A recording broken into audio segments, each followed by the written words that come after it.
So good afternoon and welcome to today's event. So it's a great pleasure to have Krish Ashok today to speak about the science of Indian cooking, and this, especially on this context of the book that he's written, Masala Lab, The Science of Indian.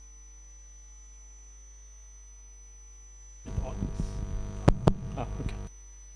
I mean, this event is part of the public lectures that the Institute organizes, and we are very glad to collaborate with Tamil Nadu Science Forum for this event.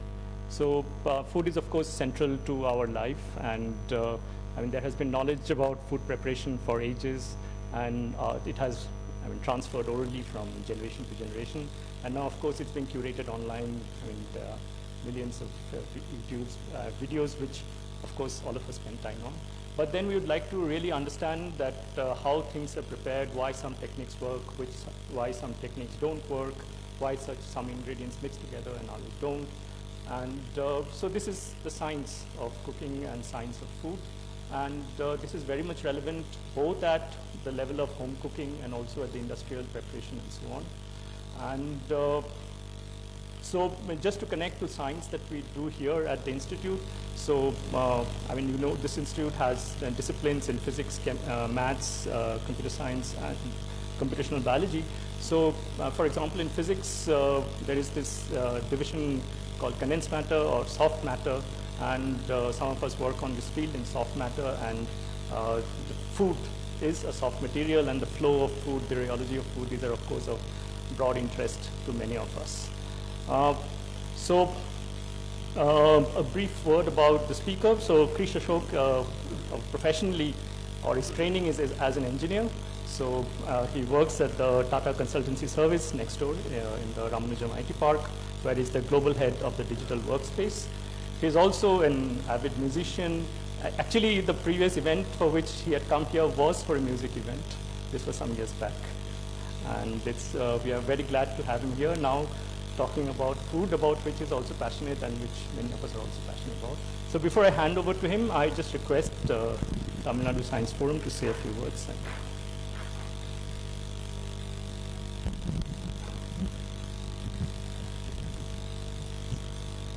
Tamil Nadu அறிவியல் இயக்கத்தின் சார்பாக உங்கள் அனைவரையும் வரவேற்பதில் பெரும் மகிழ்ச்சி கொள்கிறேன். தமிழ்நாடு அறிவியல் இயக்கமானது அறிவியல் பரப்புரை என்ற குழுவாக ஒரு குழு, அதில் இறங்கும் ஒரு குழுவானது தொடர்ச்சியாக இது போன்ற அறிவியல் உரைகளை நாங்கள் நடத்தி கொண்டு வருகிறோம். இது எங்களுடைய 59வது அறிவியல் உரை. இந்த உரையை நாங்கள் IMSc நிறுவனத்துடன் இணைந்து நடத்துவதில் பெருமை கொள்கிறோம். தமிழ்நாடு அறிவியல் இயக்கம் என்ற அமைப்பானது 1980ஆம் ஆண்டில் துவங்கப்பட்ட ஒரு அமைப்பாகும். இந்த அமைப்பு சில ஆய்வாளர்களால் சென்னை பல்கலைக்கழகத்தில் பயின்று கொண்டிருந்த சில ஆய்வாளர்களால் துவக்கப்பட்ட அமைப்பு. அன்றைய தினத்தில் இது போன்ற அரங்க கூட்டங்கள், அறிவியல் அரங்க கூட்டங்கள் நடத்தி கொண்டிருந்த அமைப்பாக இருந்தது. ஒரு கட்டத்தில் அரங்கத்தை விட்டு வெளியேறி அறிவொளி இயக்கம் என்ற இயக்கத்தில் இணைந்து தமிழகம் முழுதும் அறிவொளி ஃபங்க்ஷனல் லிட்ரஸிக்காக நாங்கள் பணியாற்றினோம். அப்பொழுதுதான் இந்த அமைப்பை விரிவடைந்து தமிழகத்தின் எல்லா பகுதிகளுக்கும் சென்றது. இன்றைக்கு தமிழ்நாட்டில் எல்லா மாவட்டங்கள்லையும் இந்த அமைப்பு இயங்கி கொண்டிருக்கிறது. ஒவ்வொரு மாவட்டத்துக்கும் அதற்கே உரித்தான நிர்வாக குழு இயங்கி கொண்டிருக்கிறது. மாநில அளவிலே ஒரு குழு இயங்கி கொண்டிருக்கிறது. மாநில அளவிலே எங்களுடைய பணிகளை 6 பிரிவுகளாக பிரித்து செயல்பட்டு கொண்டிருக்கிறோம். ஒன்று அறிவியல் பரப்புரை, இதுதான் முதல்ல நாங்கள் துவங்கியது. அடுத்தது பெண்களை அறிவியலில் கொண்டு வர வேண்டும் என்பதற்காக சமம் என்ற அமைப்பு, அதுவும் அறிவியல் இயக்கத்தின் ஒரு அங்கமாக இருக்கிறது. மூன்றாவதாக யூத் ஃபார் சயின்ஸ், இளைஞர்கள் அறிவியலை கொண்டு வருவதற்காக ஒரு அமைப்பாக நடத்துகிறோம். அடுத்தது சயின்ஸ் பப்ளிகேஷன், அறிவியல் வெளியீடுகளை நாங்கள் வெளியிட்டு கொண்டிருக்கிறோம். அத்துடன் 2 மேகசின்ஸ், துளிர், ஜந்தர் மந்தர், துளிர் என்ற இதழ் தமிழிலும், ஜந்தர் மந்தர் இதழ் என்ற இதழ் ஆங்கிலத்திலும் வருகிறது. இந்த 2 இதழ்களும் எந்த அட்வர்டைஸ்மெண்ட்டும் இல்லாமல் நடந்துகிட்டு இருக்கு. கடந்த 30 ஆண்டுகளாக நடந்துகிட்டு இருக்கு. எல்லா துளிர் குழந்தைகளுக்கான அறிவியல் இதழ், அது துளிர் படிக்கும் குழந்தைகள் எல்லாம் இணைந்து துளிர் இல்லம் என்ற அமைப்பை நடத்தி அதை வாசித்து அதன் மூலமாக அறிவியலை கற்றுக்கொள்ளக்கூடிய ஒரு இயக்கமும் எங்களுக்குள் நடந்து கொண்டிருக்கிறது.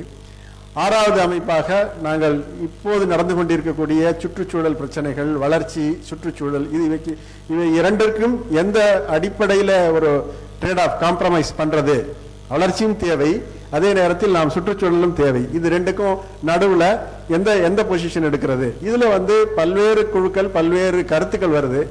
அதை நாங்கள் ஆய்வு செய்து இதில் ஒவ்வொரு பிரச்சனைகளிலையும் அறிவியல் பூர்வமான ஒரு நிலைப்பாடை எடுப்பதற்கு இந்த குழு இயங்கிக் கொண்டிருக்கிறது. ஆக 6 தளங்களிலே எங்கள் அறிவியல் இயக்கம் பணியாற்றி கொண்டிருக்கிறது. நாங்கள் இருக்கக்கூடிய இந்த PSL பாப்புலர் சயின்ஸ் லெக்சர் என்ற ஒரு சிறு குழுவானது தமிழக அளவிலே இயங்கக்கூடிய அறிவியல் பரப்புரை என்ற குழுவின் கீழ் இயங்கக்கூடிய ஒரு குழுவாகும். இது தொடர்ச்சியாக நாங்கள் அறிவியல் பிரச்சாரங்களையும் கூட்டங்களையும் நடத்தி வருகிறோம். இதுவரை 58 நடத்தி 59வது லெக்சர் வந்திருக்கிறது. இந்த 58 லெக்சர்ல 5 ஆண்டுகளிலே ஒவ்வொரு நோபல் பரிசு அறிவிக்கப்பட்ட பிறகு அந்த 3 நோபல் பரிசுகளுக்கான லெக்சர், அதுவே 5-3-15 லெக்சர் நடந்திருக்கு.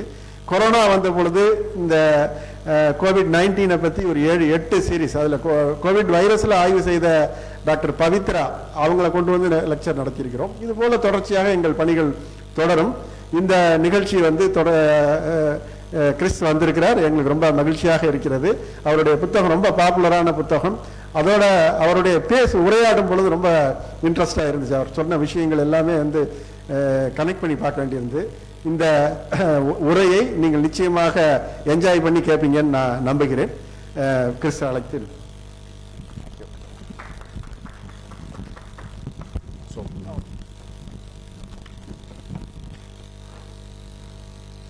Okay, am I audible? Does the mic need to be closer? All right, super. Okay, so this is going to be not one of your usual kinds of talks, and at some point of time I hope I can do this entire thing in Tamil as well, if for a subsequent audience. So that's also fine, right? So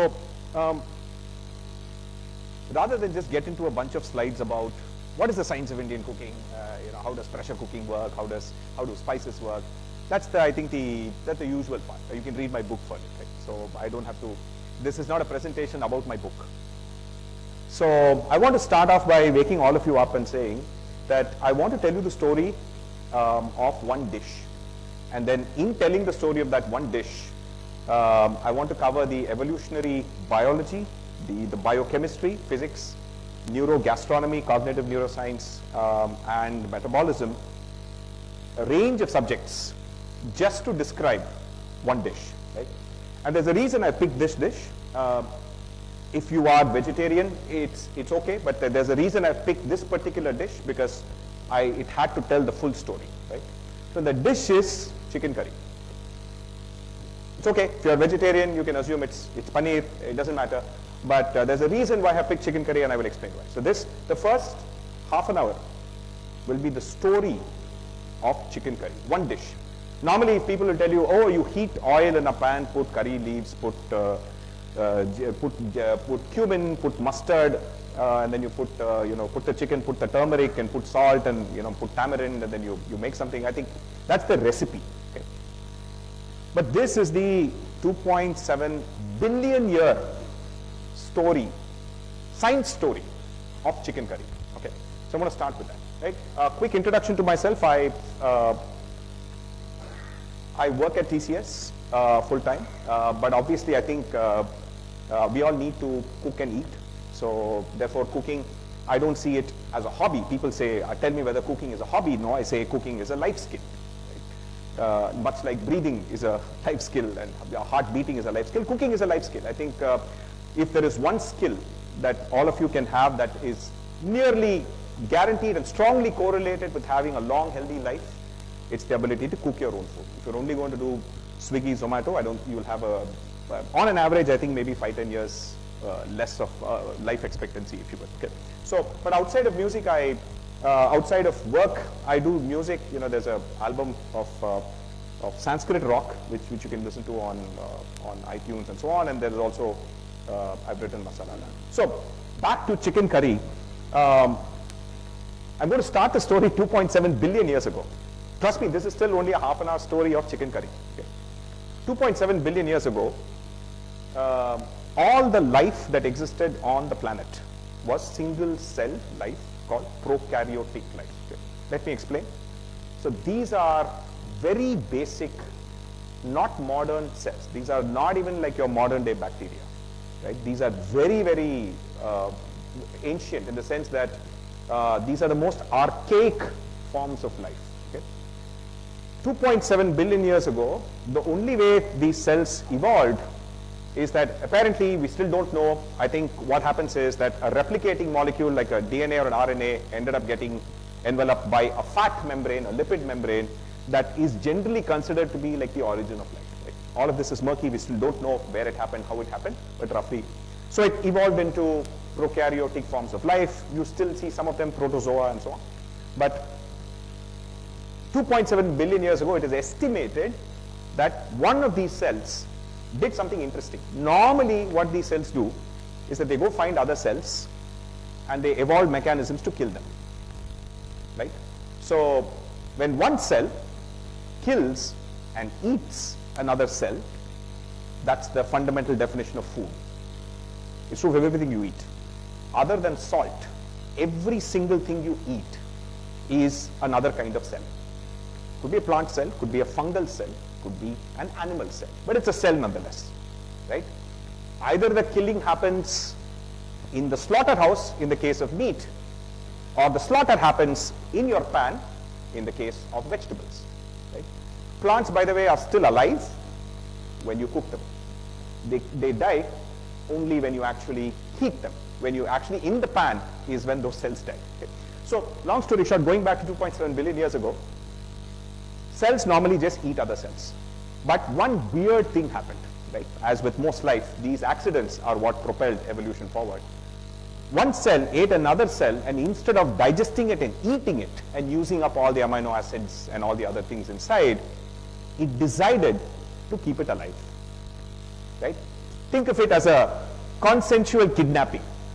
So this cell kidnapped another cell. Okay? And that cell, they struck a bargain saying that, you know what, the one inside said, I will purely take care of managing your energy, like your accountant, right? I will, like accountant takes care of money. I will manage all your energy needs. Then you deal with other things. You can do focus on other things. You don't have to waste most of your energy on trying to digest food and deal with all of that. I will deal with energy, right? You just go give me raw material. I'll figure it out, right? And that was the birth of the mitochondria. So if you studied your school and they say a cell has a mitochondria, you may not have realized that the mitochondria was actually another single cell life that was kidnapped, likely a bacteria that was kidnapped by another ancient bacteria, and then that essentially became the first eukaryotic cell. All right. Now why is this important? Because if this kidnapping didn't happen, there would be no chicken curry, there'd be no human beings, there'd be no plants, there'd be no other form of life that we know today. This is the first original thing that resulted in the chicken curry that we ultimately got, right? So as I said, I think the eukaryotic form of life, all of a sudden, these cells became super advanced. They had a massive advantage because now they had an internal machinery that said, you know what, I can focus on energy, you can do other things. And so these cells were able to do a lot more things. For starters, they were able to form multicellular life. Before this, all life was only one cell. These cells now said, you know what, I can focus on collaborating with other cells. I can focus on specialization. I can form the first jellyfishes. I can form other kinds of, underwater oceans. All of this stuff is happening in the ocean, by the way. Right? And so this consensual kidnapping, scientists unfortunately use a more boring word called endosymbiosis. Okay? So that's the technical term. I call it consensual kidnapping. Okay? Now, this is 2.7 billion years ago. And now fast forward a lot of time to about 450 million to about 2 billion. We still don't know quite, not really sure when. It's a very long range of time. This kidnapping that I spoke about happened again. So one eukaryotic cell now kidnapped another bacteria, except this time that other bacteria had a special ability. This was a cyanobacteria that did not have to rely on killing and eating another cell, because it had a superpower It had a small little thing called a chloroplast that allowed it to directly convert the sun's energy into glucose. So this was kidnapped by the cell, and that particular cell became the ancestor of every plant that we have today. And the guy before that kidnapping is the ancestor of all life, right? And the ones that did not do the kidnapping became the ancestor of all of us, all animals. And the one that kidnapped once more. So in a sense, plants are technically a slightly more advanced form of life purely from the evolutionary standpoint. Anyway, so what was that? This single cell, what was it able to do? This ancestor of all ocean plankton, algae, and ultimately flowering plants and trees and rice and sugarcane and everything you eat today, all essentially came from a cell that kidnapped not once but twice. First time mitochondria, second time chloroplast. The chloroplast allowed it to synthesize, take carbon dioxide from the air, and with water turn that into glucose, right, and produce atmospheric oxygen. And by the way, these cells were so successful, they multiplied so quickly at that point of time that the oceans were just filled with them, and our Earth's atmosphere became from 2% oxygen to the 21% oxygen that we have today. Without that increase in oxygen, none of us would have been possible, right? For large animals to evolve, you need more oxygen, right? So again, a very, very central thing, right? So in a sense, another weird thing happened. These things were so successful so fast, and if you understand how evolution works, is that it's not a strategic choice. You try one of many experiments, one works, it reproduces well, you continue down that path. You can't do rewind, you can't do undos like you can do in Microsoft Word, right? So therefore, one of the unfortunate things that happen to plants is that photosynthesis, the chain of reactions, evolved to be really good in a low oxygen atmosphere. But these plants were now generating oxygen. And then once the oxygen levels went up, and all of you know that oxygen is one of the most corrosive molecules out there. I know it's critical for us, we breathe it, but we are finely tuned things that are able to, in a sense, prevent the worst effects of oxygen. But even now, sometimes when you think about food, they will say you should eat antioxidants because they're good for you, right? So the antioxygen is right there in the name. Anyway, so what ended up happening to plants is that in a high oxygen atmosphere, photosynthesis became inefficient. Why is that important to us, right? Very simple. You ask any kid out there and ask him whether animals can walk, they can move around, like your cows and goats can go and eat the plants, but the plant cannot walk away and run away, right? When a lion is hunting a deer, the deer can run away. Cow comes to eat grass, the grass cannot run away, right? And if you wonder why there are no walking plants, this is the answer. Because photosynthesis in a high oxygen atmosphere has a very low metabolic throughput, which means that plants, to be able to move, you need an explosive use of energy. And plants don't have that. So plants live in slow motion. That's why trees live thousands of years. Everything in a plant happens in slow motion. Because that's why to see a flower bloom, you have to take a time lapse of 12 hours to see the flower bloom. It's moving just super slowly, right? So why is this important? Because to understand our chicken curry, by the way, I've not forgotten the chicken curry. This is an important point. Plants cannot move. And so they have to defend themselves in completely different ways. Okay? Let's understand the first thing. The first thing they have to do is that they have to store energy during bad conditions. Winter, drought, all kinds of things, right? So one of the mechanisms they evolved is, let me combine multiple glucose molecules that are made from photosynthesis and make it into this really stable, long-term storage. It doesn't spoil at all, and bacteria cannot directly eat it, thing called starch. So all your potatoes, all the rice grains, corn, you name it, anything, any plant, all plants create carbohydrates, right? So that's the first thing. So in your entire chicken curry, anything that involved carbohydrates essentially came from plants, right? So if you are eating the chicken curry with rice, that rice came from this story.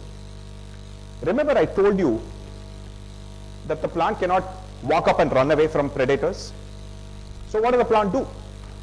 It says, well, I'm not going to take it just like that. So I'm going to defend myself using chemical warfare. So plants are the greatest biochemists on the planet. They can produce molecules that we still cannot in a laboratory. Most drugs still require molecules that come from plants or yeast or fungi and so on, right? So plants essentially indulge in chemical warfare.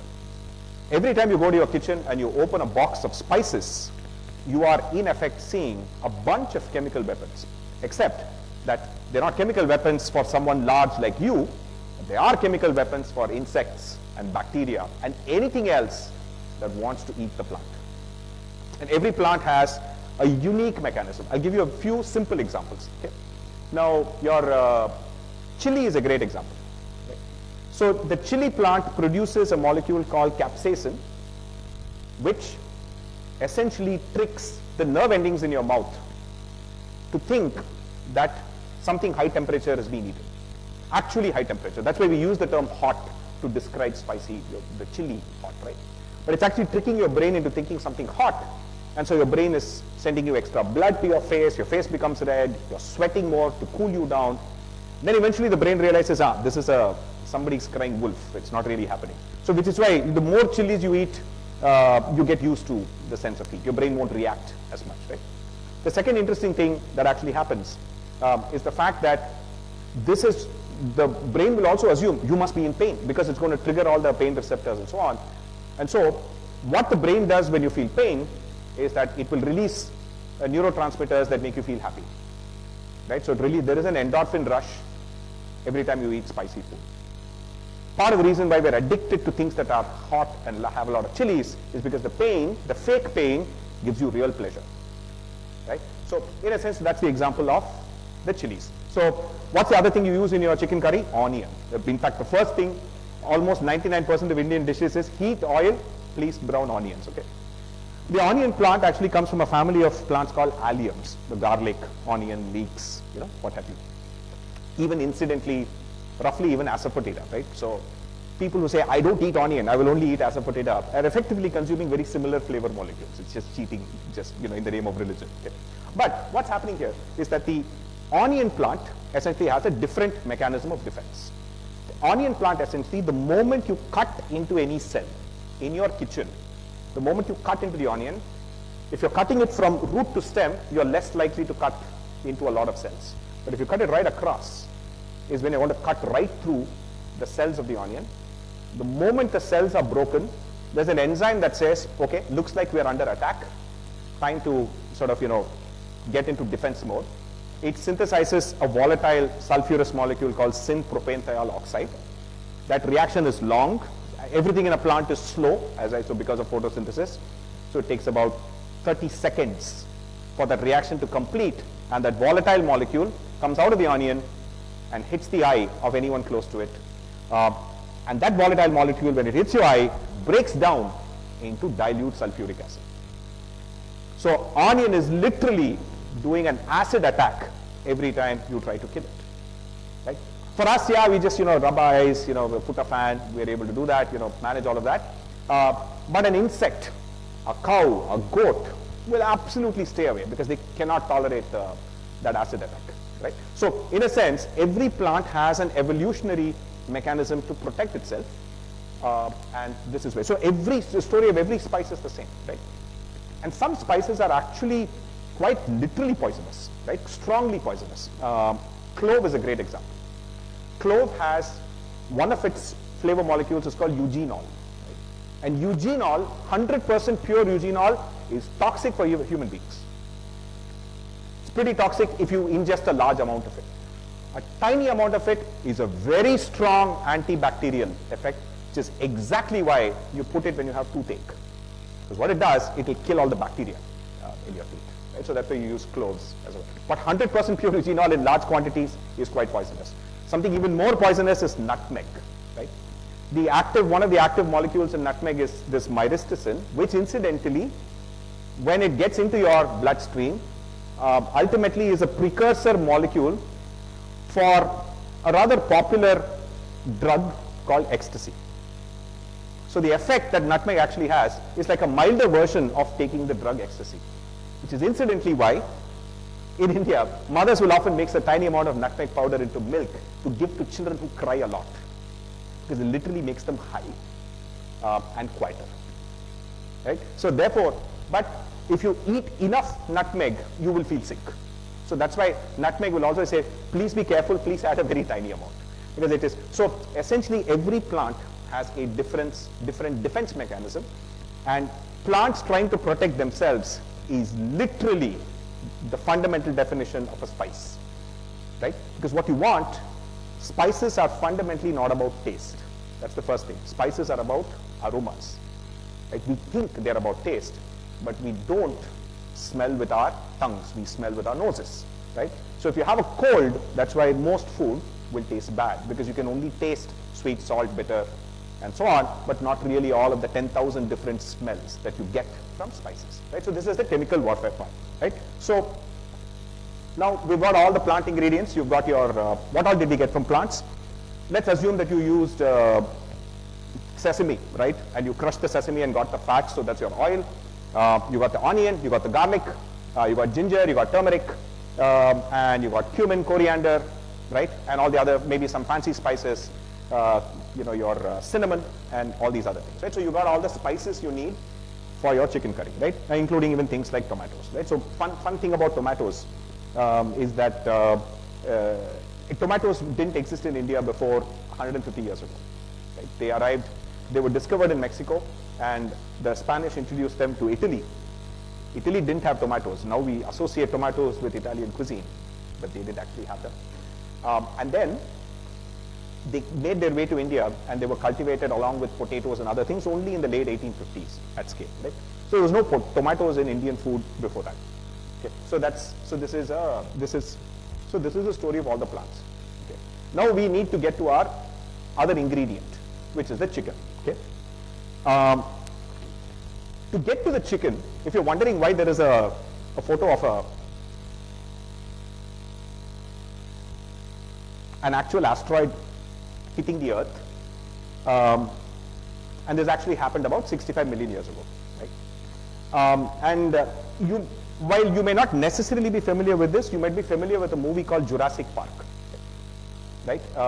Set around the time of the dinosaurs. Jurassic was the time when the dinosaurs were there, but I think the part that the movie doesn't get into is actually the fact that 65 million years ago, an asteroid hit somewhere in Mexico, and this is sort of like a visual rendering of the massive size of that crater. And this attack, this asteroid impact, killed about 90% of all life on the Earth. More importantly, it killed almost every large animal, including all the large dinosaurs, right? So there was a nuclear winter for the next several millions or hundreds of thousands of years. So nuclear winter means that there is just so much cloud cover and there's so much dust that the sunlight is not able to get in, and so the planet becomes cold, right? So that's exactly what happened.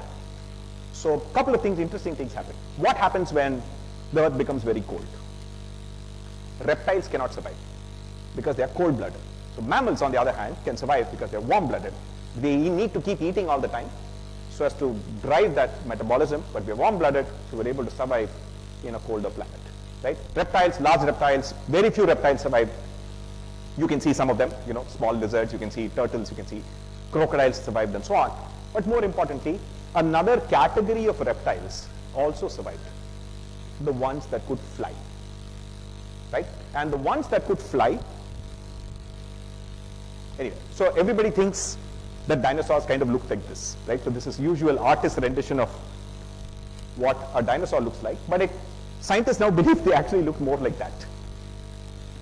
And you'll kind of get the connection of where I'm going to. Dinosaurs apparently had feathers. But they were not like just all scaly and all that. Some of them had feathers and so on. And some of the flying dinosaurs evolved into birds. So that's how we have birds. Birds' ancestors were flying reptiles. So that's how the bird kingdom essentially came to be. And 10,000 years ago, one of those birds that, fortunately for us, was not very good at flying, called the jungle fowl was captured by a bunch of people in Bihar and Bengal, approximately in that area. Could also be in southern China. Have happened independently as well. And we domesticated this bird. The act of domestication actually means a lot of things. So in the context of plants, it means that if you take a plant that is the wild grass, that is the ancestor of rice, right? It's actually 10 foot tall, almost like a bamboo. And you can barely get 2 or 3 grains in each one.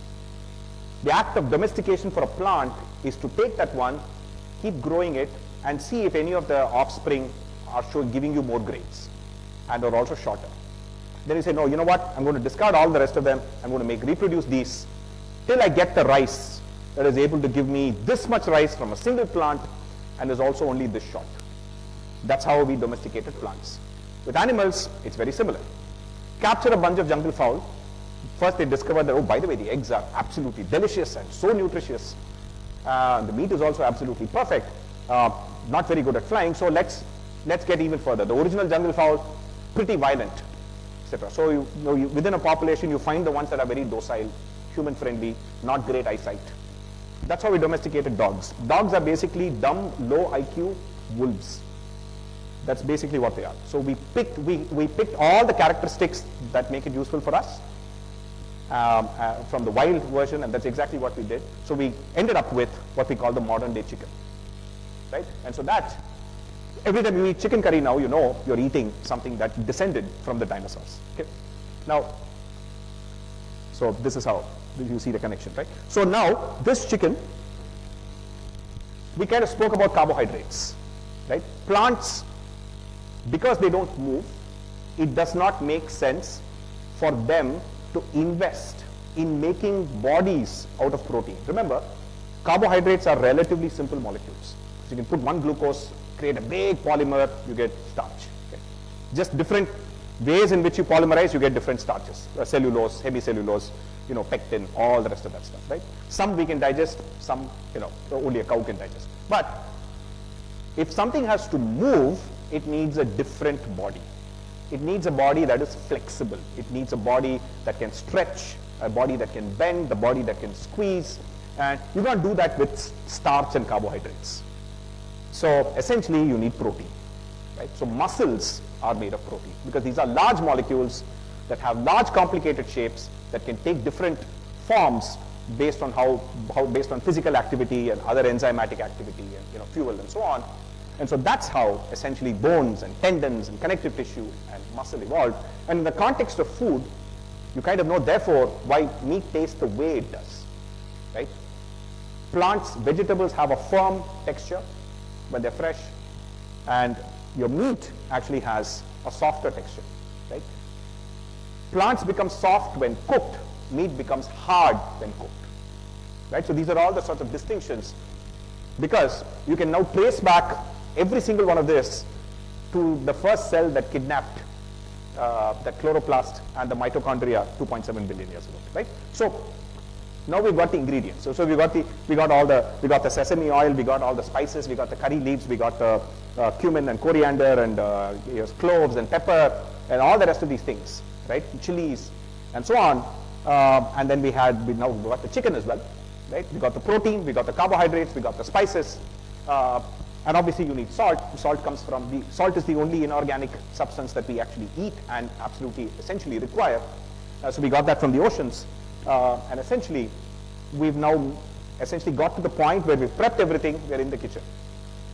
At that point is when you have to think about, well, now I've evolutionary biology lesson over, basic biochemistry, anatomy lesson over, basic botany lesson over. Now we need to get to thermodynamics, right? So I'm in the kitchen. You really have to think about, well, what material do I use? Do I use clay? Do I use metal? What's the difference? Why do we now use more metal? What's the difference between aluminium and cast iron and so on? Despite all the nonsense you will see on social media about clay being better and you must not use aluminium and so on, it doesn't really matter. The fact of the matter is, some metals are fantastic conductors of heat, like aluminium and copper. Copper is anyway too expensive. Aluminium is a super conductor of heat, but also will lose heat very quickly. Also heats very evenly. Cast iron takes a long time to heat, but will also heat unevenly. Stainless steel, kind of relatively easy to maintain, etc., but heats very unevenly, right? But does retain heat depending on the quality of the material. And something like clay, etc., takes a much, much longer time to heat, but will hold heat for a very, very long time, right? So those are the different ways. So you determine, based on, obviously, mankind started with clay, but then we obviously, the first time we were able to figure out copper, it was called the Bronze Age, we were using brass and bronze. And then the Iron Age, that's why we moved to iron and then steel. And that's essentially where we are. And aluminium is a relatively recent, last 200 years phenomenon. Aluminium is one of the most abundant metals on the Earth's surface, right? So it is, while only the process of extracting it is difficult, but essentially it is, right? So this is the whole thermodynamics of. So if you want to quickly grill something so that it becomes browning even and very rapidly, you want to do that, you use aluminium. But if you're making a gravy where it is slowly simmering for a long amount of time, you want to use something that's not aluminium. Right? Because aluminium will react with acids in your food, and acids are anything that is sour is an acid, right? Tamarind, tartaric acid; tomatoes, malic acid, right? Lime juice, citric acid, right? Every one of these, vinegar, acetic acid. So all of these are acids. So acids will leach the aluminium, in fact even iron as well, into the food. Leaching iron into the food, okay. Leaching aluminium, not so great. Okay. So you want to use aluminium for dry dishes. You want to use non-aluminium for gravy dishes where you cook for a long amount of time, and so on, right? So that's the materials. And then you kind of have, then you need to think about how is heat transferred, right? Before vessels were there, human beings would just take the food, cook it on a stick, directly put it on the flame, wait for it to cook, and then you eat it.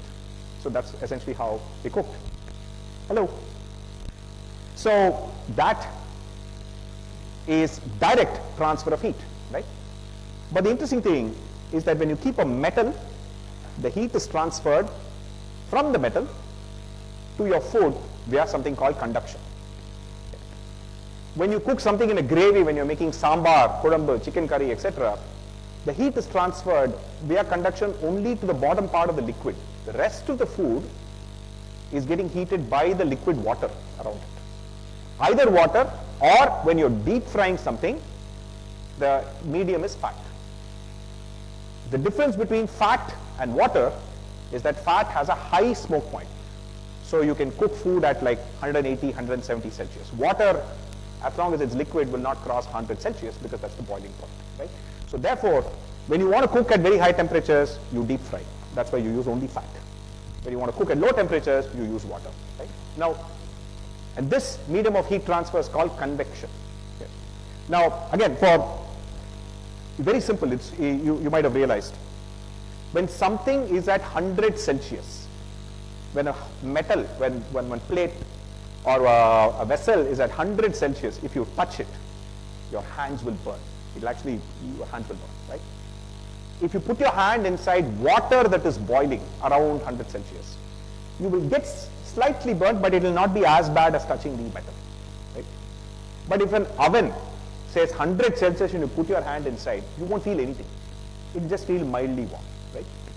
Simple physics again. There are solids are more dense than liquids. Liquids are more dense than gas. So solids transfer a lot more energy in a lot quicker time to you than a liquid does. Likewise a gas, right? So this is why it's quicker to cook on your stove than in an oven. An oven takes a much longer time to cook because the medium is air and the way you cook is convection. There is a fourth way of doing this using radiation, which is essentially in an oven there is something called a broiler light that essentially glows red, and that's putting out infrared, and that infrared can directly heat your food, no medium is required. The other way in which we use electromagnetic radiation is microwave. Like infrared is still high energy, microwave is very low energy radiation and it can only heat water. That's why microwave you can only heat stuff that has water. Almost all food has water, right? We are also mostly water, right? And most of the things we eat are also mostly water, right? So that's why convection, convection, you sort of choose which way you want. Then we kind of get to How do flavors actually get absorbed into your food? You've added all the spices. What happens to all of the spices? Have all of those molecules locked up inside them. What's actually happening, right? So what happens is that when heat is applied, the bonds actually break. A lot of the volatile molecules will get released. So again, think back logically. If a plant has to defend itself with poisons, what it cannot do is produce water-soluble poisons, because then one rain will wash everything away. Okay? So all of the spices tend to have flavors that are fat-soluble. They're not water-soluble. So that's why all Indian cooking starts with hot oil and then spices. The goal of that oil is, you give me the spices, I will extract all of the essential aromas, prevent it from escaping into the air, and put them into the oil. Now it's in the oil. After that, you can even discard the spices. This is why I always get annoyed when I order biryani and there are these giant pieces of star anise and cinnamon and all. They have nothing. All the flavors have already gone into the oil. Right? You can actually discard them. Right? So anyway, so the point is that fats are where flavors are absorbed, not water. Right? So in another funny way, when you go to a kitchen and you smell something amazing, all those smells are lost from the food. What you're actually smelling is flavor that could have been inside the food, now it's now been lost to the air. Okay, so that's essentially what you're smelling, right? So do not underestimate a kitchen where you don't smell much. It means the cook knows exactly what they're doing. Okay. So this is one element, right? So the other very common fallacy here, which we'll anyway get into one of the common misconceptions, is the fact that we think that you can take rice, you can take meat, you can take whatever, and spices will get absorbed by the dish the longer you cook. Again, it doesn't work that way. As I said, if you apply ginger garlic paste on your skin, if you believe ginger garlic flavors will seep inside your body, and if you don't think that will happen, then it works the same way for anything else, because all cells roughly work the same way. Right? Cell membranes do not allow strange large chemicals to come inside them. The only thing that can break through a cell wall are things like salt. That's why we have something called osmosis. Right? So there is osmotic pressure. So if you have something salty on the outside, salt will go inside till the salt concentration is the same on both sides, if there is a semi-permeable membrane. Right? Giant flavor molecules inside these spices cannot actually go inside. That's just not how it works. Right? So flavor absorption, you have to understand, largely happens when spice flavors dissolve in oil. Okay? The other thing is that as human beings, you also have to realize that, we spoke about the first kidnapping that happened, that one cell kidnapped another, then photosynthesis happened, then the asteroid impact happened, which resulted in dinosaurs dying and therefore birds evolving, and then mammals becoming stronger than reptiles, us domesticating these birds, getting agriculture, domesticating plants, ultimately making chicken curry. All that is fine. But at some point of time, when we discovered fire, and therefore we discovered cooking, right? As you might imagine, our closest cousins, chimpanzees, gorillas, don't eat cooked food. They eat raw food. Right? The distinction between raw and cooked food is that cooking is essentially the outsourcing of digestion. Whatever work your body has to do to break large molecules into small, that's the goal of digestion. You have to break large molecules into small molecules that your body can absorb. Amino acids, fatty acids, sugars. Basically three things, and obviously micronutrients like vitamins, minerals, and so on. That is just how it works. So if you can do the breaking outside of your body, then it means that your body doesn't have to spend all that energy. Right? So a cow has to spend 4 days to digest the grass that it eats, and it gets very, very little energy. So if you take a herbivore like a rhino, it has to eat 2 tons of grass to get the same amount of energy that you eat, that you can get by eating one sundal in Marina Beach. Because why? That is boiled, it's pre-selected, you're only taking the seeds, you're making life easier for you to absorb and so on. And some, especially hyper-processed food like potato chips and say French fries, the absorption is even quicker, faster. Your body has to do little or no work. Right? I mean, that is also the cause of metabolic diseases that we'll get to eventually. Right? So fundamentally, think about it, the amount of effort your body has to do is fundamentally small. So cooking is the ability to make large molecules into small molecules outside. So what ended up happening to human beings is that, oh, because we have to spend a fraction of the energy digesting food that a chimpanzee has to.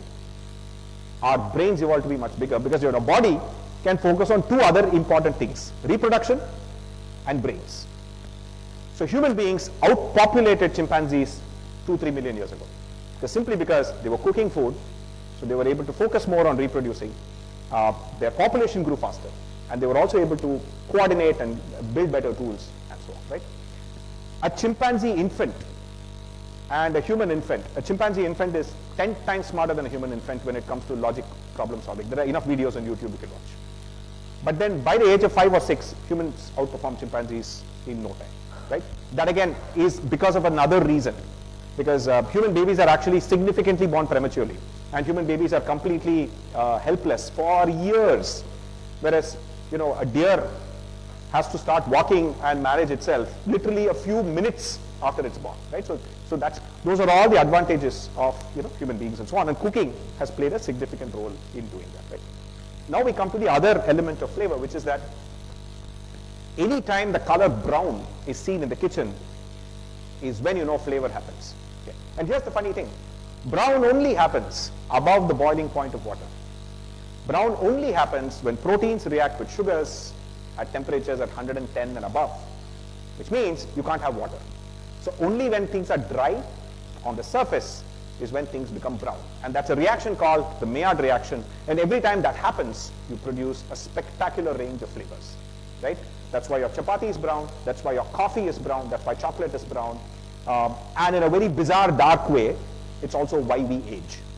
Right? The sugars in our own bodies react with the proteins in our own bodies over a long period of time to create molecules that are not good for us. So in a weird way, the reaction that makes food absolutely delicious is the same reaction that also significantly sort of contributes to our own aging. Right? So it's a very interesting sort of dilemma there. But so which kind of also brings us to why now exactly why vegetables taste the way they do. They're made of largely carbohydrates, so they are crunchier, harder, and starchier. And meat is soft, pliable, flexible, largely made of protein and fat. Plants made of carbohydrates, meat is made of protein and fat, right? So that's basically the distinction, and there are a few other differences. Plant material becomes softer when you cook, meat becomes harder when you cook. Why? Because the proteins are complex structures. When you heat them, they break. It's called denaturing. So the molecular changes don't happen, but the 3D structure change happens. It becomes simpler strands that are packed together. They squeeze out water. They become harder. Right? Anybody who's cooking chicken will know that this happens very regularly. Right? The part of the chicken we end up eating, the breast meat, barely gets any exercise, and so loses water very quickly. The moment you cook it, becomes like rubber. So we'll get to some tips and tricks on how to avoid that, but for now let's stick with the science. So we spoke about microwave, right? Now you're done with cooking, right? Now you're going to actually experience the chicken. You can smell it. You've got the rice. You've poured the curry on it. You're just about to eat it. Let's understand how we actually experience that, right? So everybody uses the word taste. Taste is something that happens with the taste buds on your tongue. We know of 5 kinds of taste buds. We believe there may be a couple of other kinds also, but we broadly know 5, right? Sweet, salt, bitter, sour, and umami. Simple science of it, salt taste bud detects sodium. Anything that has sodium will taste salty, right? That's why MSG also tastes salty. That's also sodium bicarbonate, also tastes salty. And by the way, forget sodium, even potassium will trick that receptor a little bit, but a little bit less effectively. So potassium chloride also tastes mildly salty, which is why people with hypertension are given low sodium salt, which is a mix of sodium chloride and potassium chloride. 100% potassium chloride, incidentally, is what is used in the US justice system to stop your heart. So 100% potassium chloride is lethal. Okay? So interesting thing, so that is salt. Sweet is basically the detection of sugars. Glucose, fructose, sucrose, all common simple sugars. The moment the molecule becomes large, it won't trigger the sweet receptor. That's why potato doesn't taste sweet, but sugar tastes sweet, right? But here's the interesting thing. Next time you eat a French fry, try and chew on the French fry for about 5 minutes. It will start to taste sweet. because the enzyme in your mouth will break down the starch into glucose and you will then taste that glucose. Here's an even more fun experiment. If you eat things like gooseberry, nellica, or lime, or any kind of sour thing, anything that typically has citric acid, right? Mangoes, gooseberry, lemons, and so on. And then you drink water, it will taste sweet. If you wondered why that happens, it happens because citric acid is it's an acid. So it will trigger the sour taste buds. Sour taste buds are basically proton detectors. Acids are basically things that give protons. So proton detection is essentially acid detection. More protons, it will taste sour. You get that tingling sensation. So something is sour, right? And what happens with citric acid is that citric acid, the molecular shape also happens to trigger the sweet taste buds because of its shape. By the way, alcohol also does the same thing. Okay? That's why alcohol sometimes will taste sweet. Right? So the citric acid also triggers the same taste bud. But when it is too acidic, as well as this, your brain will look at both the signals and say, no, I can't deal with both. I'm going to tell you that this is sour. It will ignore the signals coming from the sweet taste bud. The moment you drink water, you're diluting the acid. And at that point, the brain will tell you, yeah, this is sweet. So again, it's an interesting way for you to really realize that the way we experience flavors, they're not set in stone at all. And you can completely hack them, and I'll show you several interesting examples, right? Now, flavor ultimately is taste: sweet, salt, sour, bitter. Bitter is essentially taste buds that we originally have to detect poisons, because poisons tend to be bitter. Okay? And umami. Umami is basically a taste bud primarily to detect glutamates, which is an amino acid. So largely we believe it is there for us to develop a taste for meat, for protein, high protein rich foods, right? So that's why when you eat anything that's been cooked in a lot of bones, bone broth, paya, etc., those will have the umami, savory, even chicken curry, prawns, all of these, mushrooms, tomatoes, all of these tend to have a lot of glutamates, right? So for those of you worried that MSG is very evil, etc., you're eating far more MSG when you eat tomatoes and mushrooms and Parmesan cheese and chicken and prawns or anything. So you shouldn't be worried about the tiny amount of MSG in Chinese food anyway, right? So that is the third part is, what does the food actually feel like? So you have nerve endings. So I'll often ask people, what is the taste of chilies? So when I ask people for the taste of chilies, people will tell me, no, it's hot. I said, that's not a taste.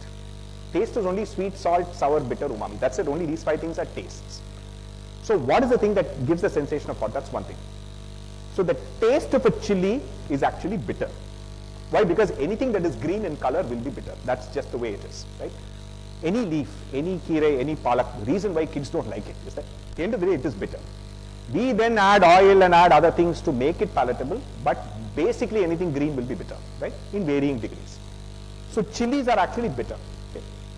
But the capsaicin triggers your nerve endings, and that is what dominates the entire this thing. So that is why you are essentially feeling that the heat sensation, you're not really tasting the bitterness. So that's why capsicum tastes bitter, because it doesn't have the heat.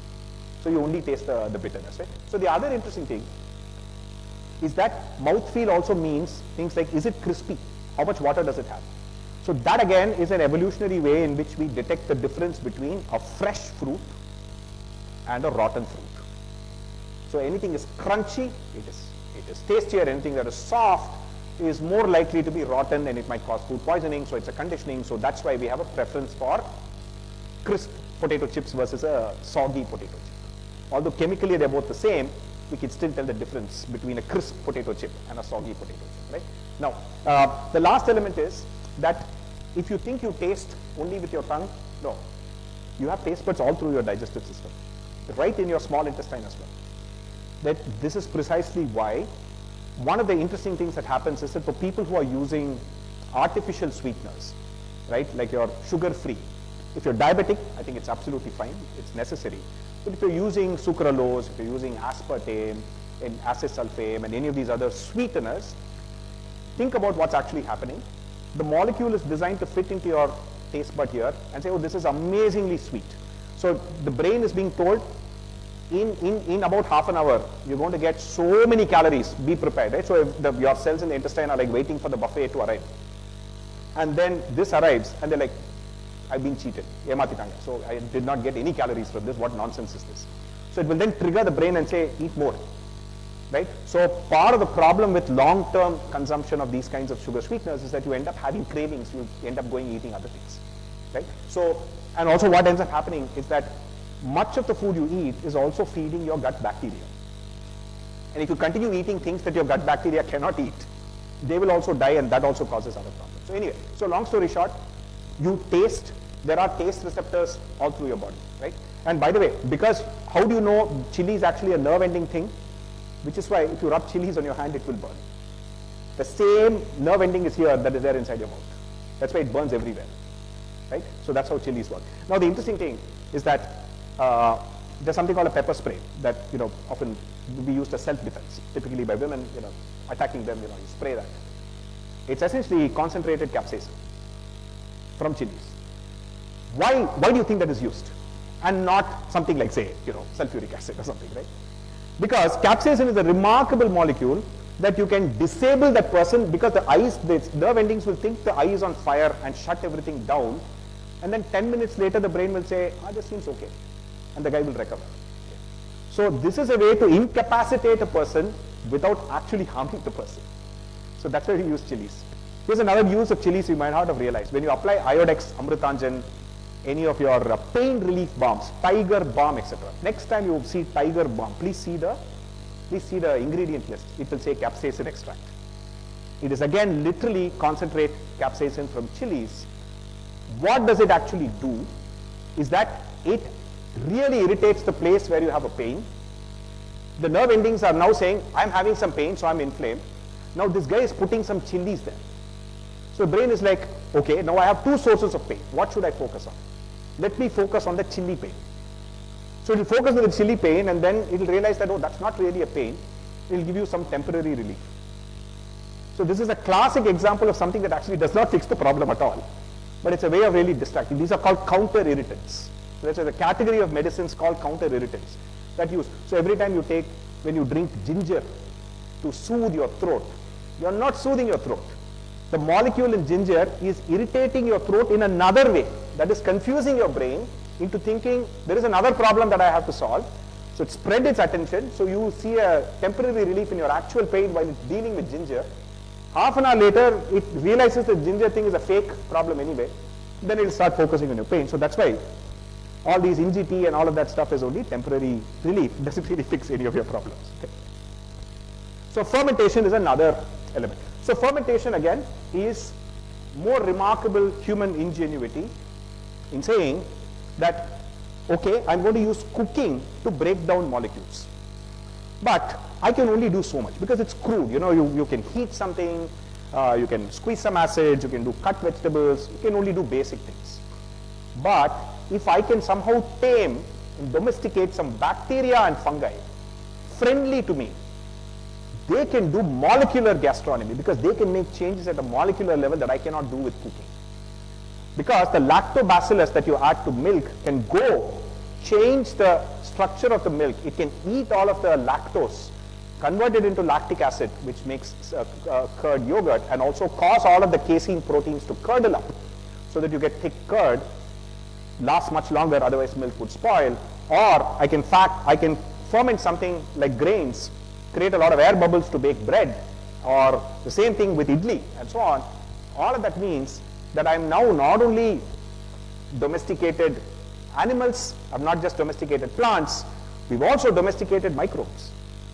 Microbes that are friendly to us. There are some yeast and some bacteria that are friendly to us that we are able to use. Again, outsourcing digestion outside.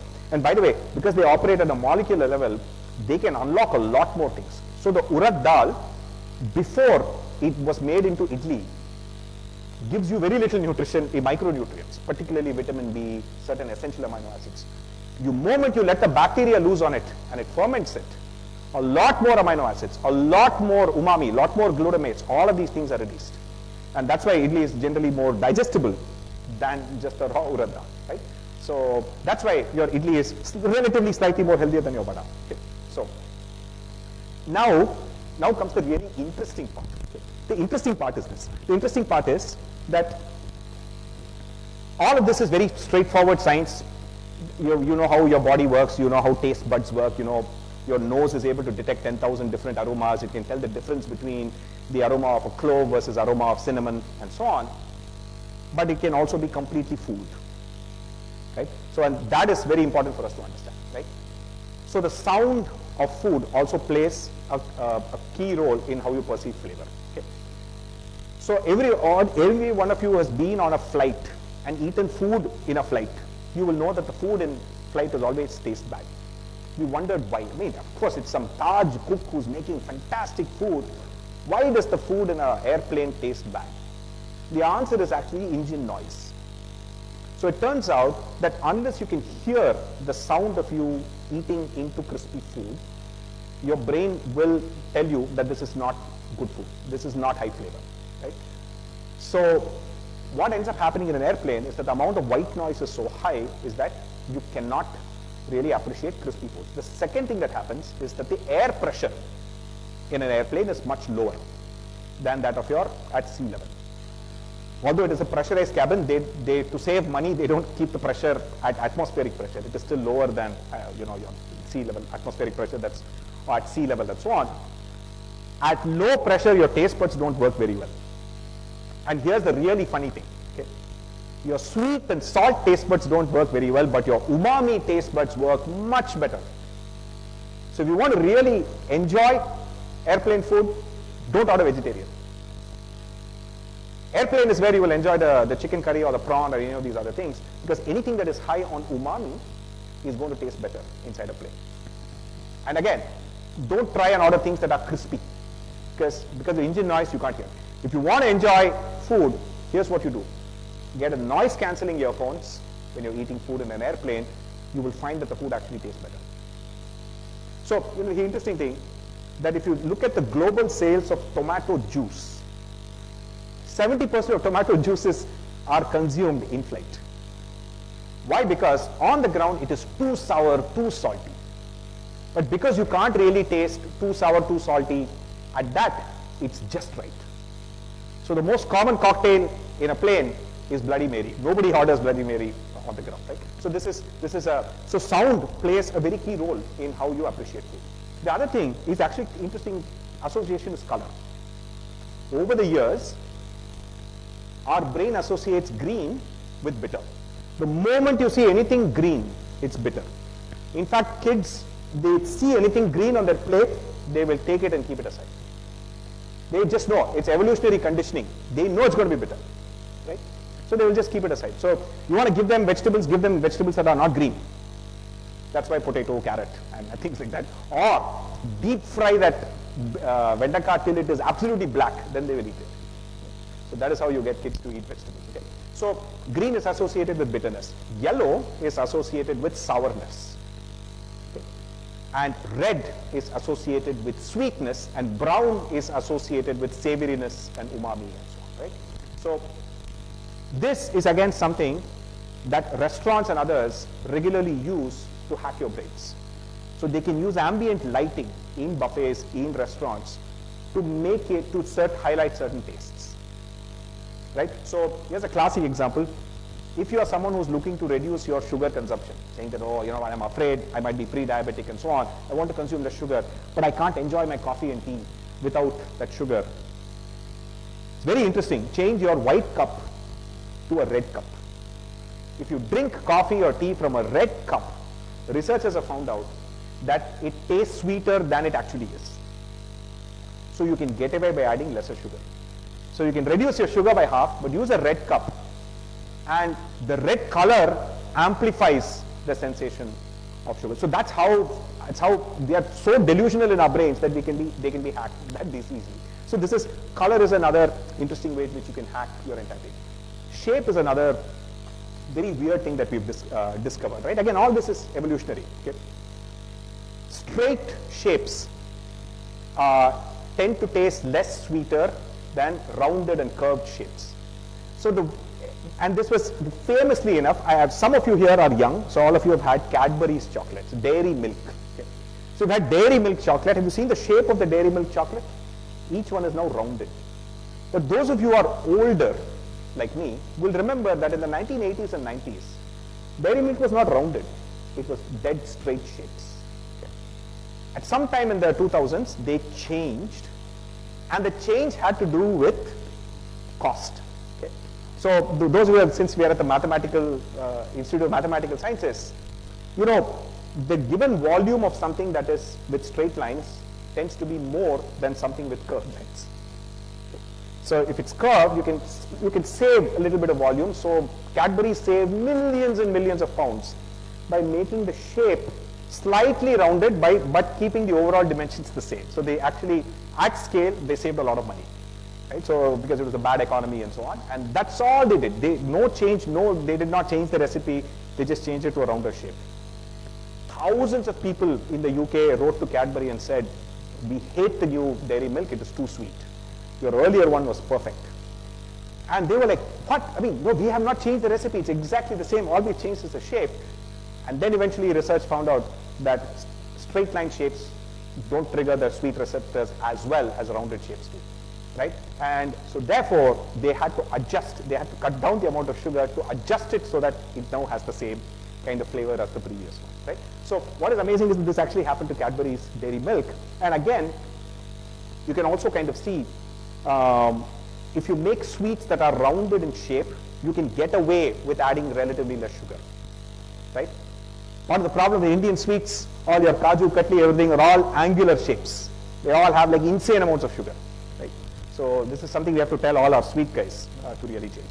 The other interesting thing is that if you've seen ads for food, every time you see Instagram and you see some food, immediately you'll start salivating, right? And there's something called protein in motion. Okay? The moment you see any sort of meat-based dish, which is sort of spinning, the camera spinning and it's moving, etc., apparently makes you feel more hungry than if it's just a still photo. The reason for that is because we largely evolved as hunter-gatherers, and for most of our history, the idea of seeing an animal move is basically protein in motion. So next time you see an Instagram ad with some chicken and some crispy thing rotating, it's your few ancestor from tens of thousands of years ago salivating at a deer that is just running and they're just going to hunt it. It's that same sensation that you're actually kind of having. So movement also changes the way. So that is why sizzlers and many of these other things now incorporate sort of movement into how you do that. The other thing is that if you are in a good mood, your sweet taste buds work better. If you're in a bad mood, your bitter and sour taste buds work better. It's not surprising that we use the term sour and bitter to actually describe those negative emotions, right? They literally come from the fact that it is literally what they call a bad taste in the mouth.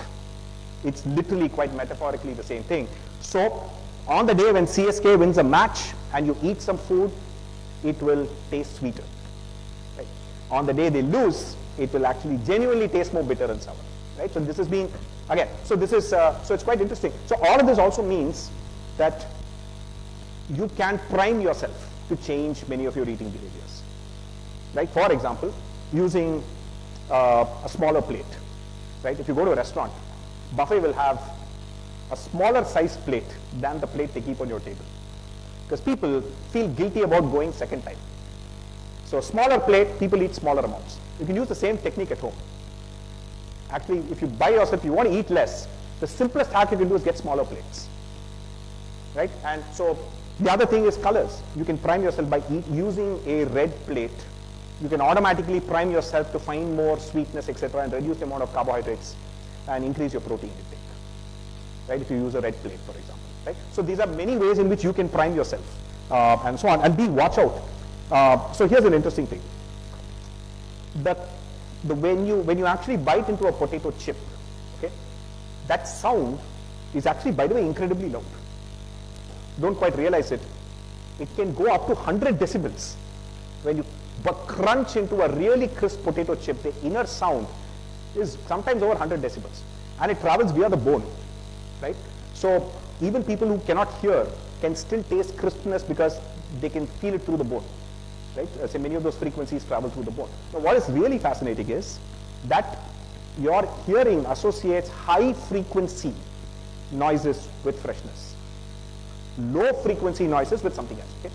High frequency noises. So, why do you think potato chips packets are famously super noisy? No matter what you do, it's in a quiet and you want to open, it will always make a ton of high frequency noise. They're very deliberately designed because all of that high frequency noise enhances your sense of crispness. So even if the chips is slightly low quality, soggy, not very crisp, the noise that the packet will make you think that it is actually crisper than it actually is. Right? So this is again another way in which you can be fooled. Okay? So now with that, we kind of come to the point where that's how essentially we went from 2.7 billion years ago, one kidnapping of one cell ultimately led to the chicken curry that we ultimately made and we enjoyed and we experienced and so on. Now what I'll do is kind of, go through some broad sort of misconceptions, popular misconceptions, and then we'll go get into Q&A, right? So the first thing is obviously some illustrations from the book. This is essentially a very simple depiction of the Maillard reaction. When sugars and amino acids react at high temperatures, they produce a range of molecules that have spectacular flavors. Roasty, toasty, nutty, caramelly, savory, meaty, herby sort of flavors. Every time you grill chicken, you fry a puri, all of these things, or when bread is baking, all of these things actually happen.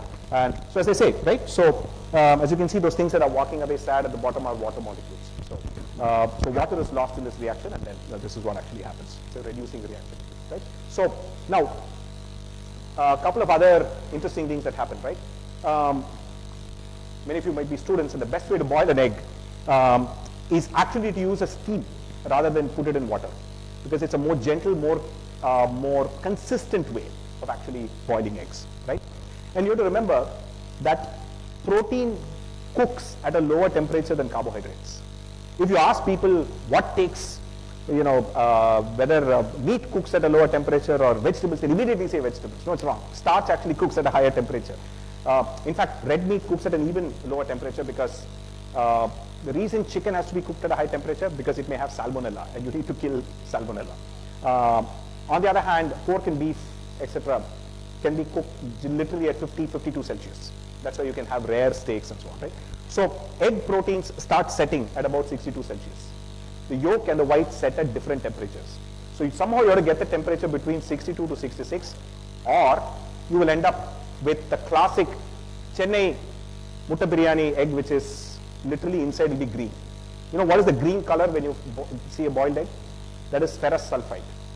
So it's so overboiled that the sulfur in the white was literally reacted with the iron in the yolk to produce ferrous sulfide, which is green color. If you see green, it means it is overboiled, right? So, and again, it doesn't smell good either, right? So that's also the problem, because when ferrous sulfide is produced, a tiny amount of hydrogen sulfide is produced. That's the smell of eggs, right? Which is why if you soft cook eggs, they don't smell like eggs at all. So part of my way of actually convincing people who don't eat eggs to eat eggs is to make them eat undercooked eggs. They're like, oh, this doesn't taste like eggs. Yeah, because we've not produced hydrogen sulfide, it will not taste like eggs, right? So this is the one, right?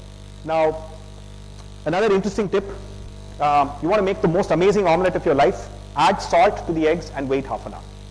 Then make the omelette. The salt will break some of the proteins ahead of time, so when you cook the omelette, it takes a little bit more time to reassemble so that you're less likely to overcook your omelette.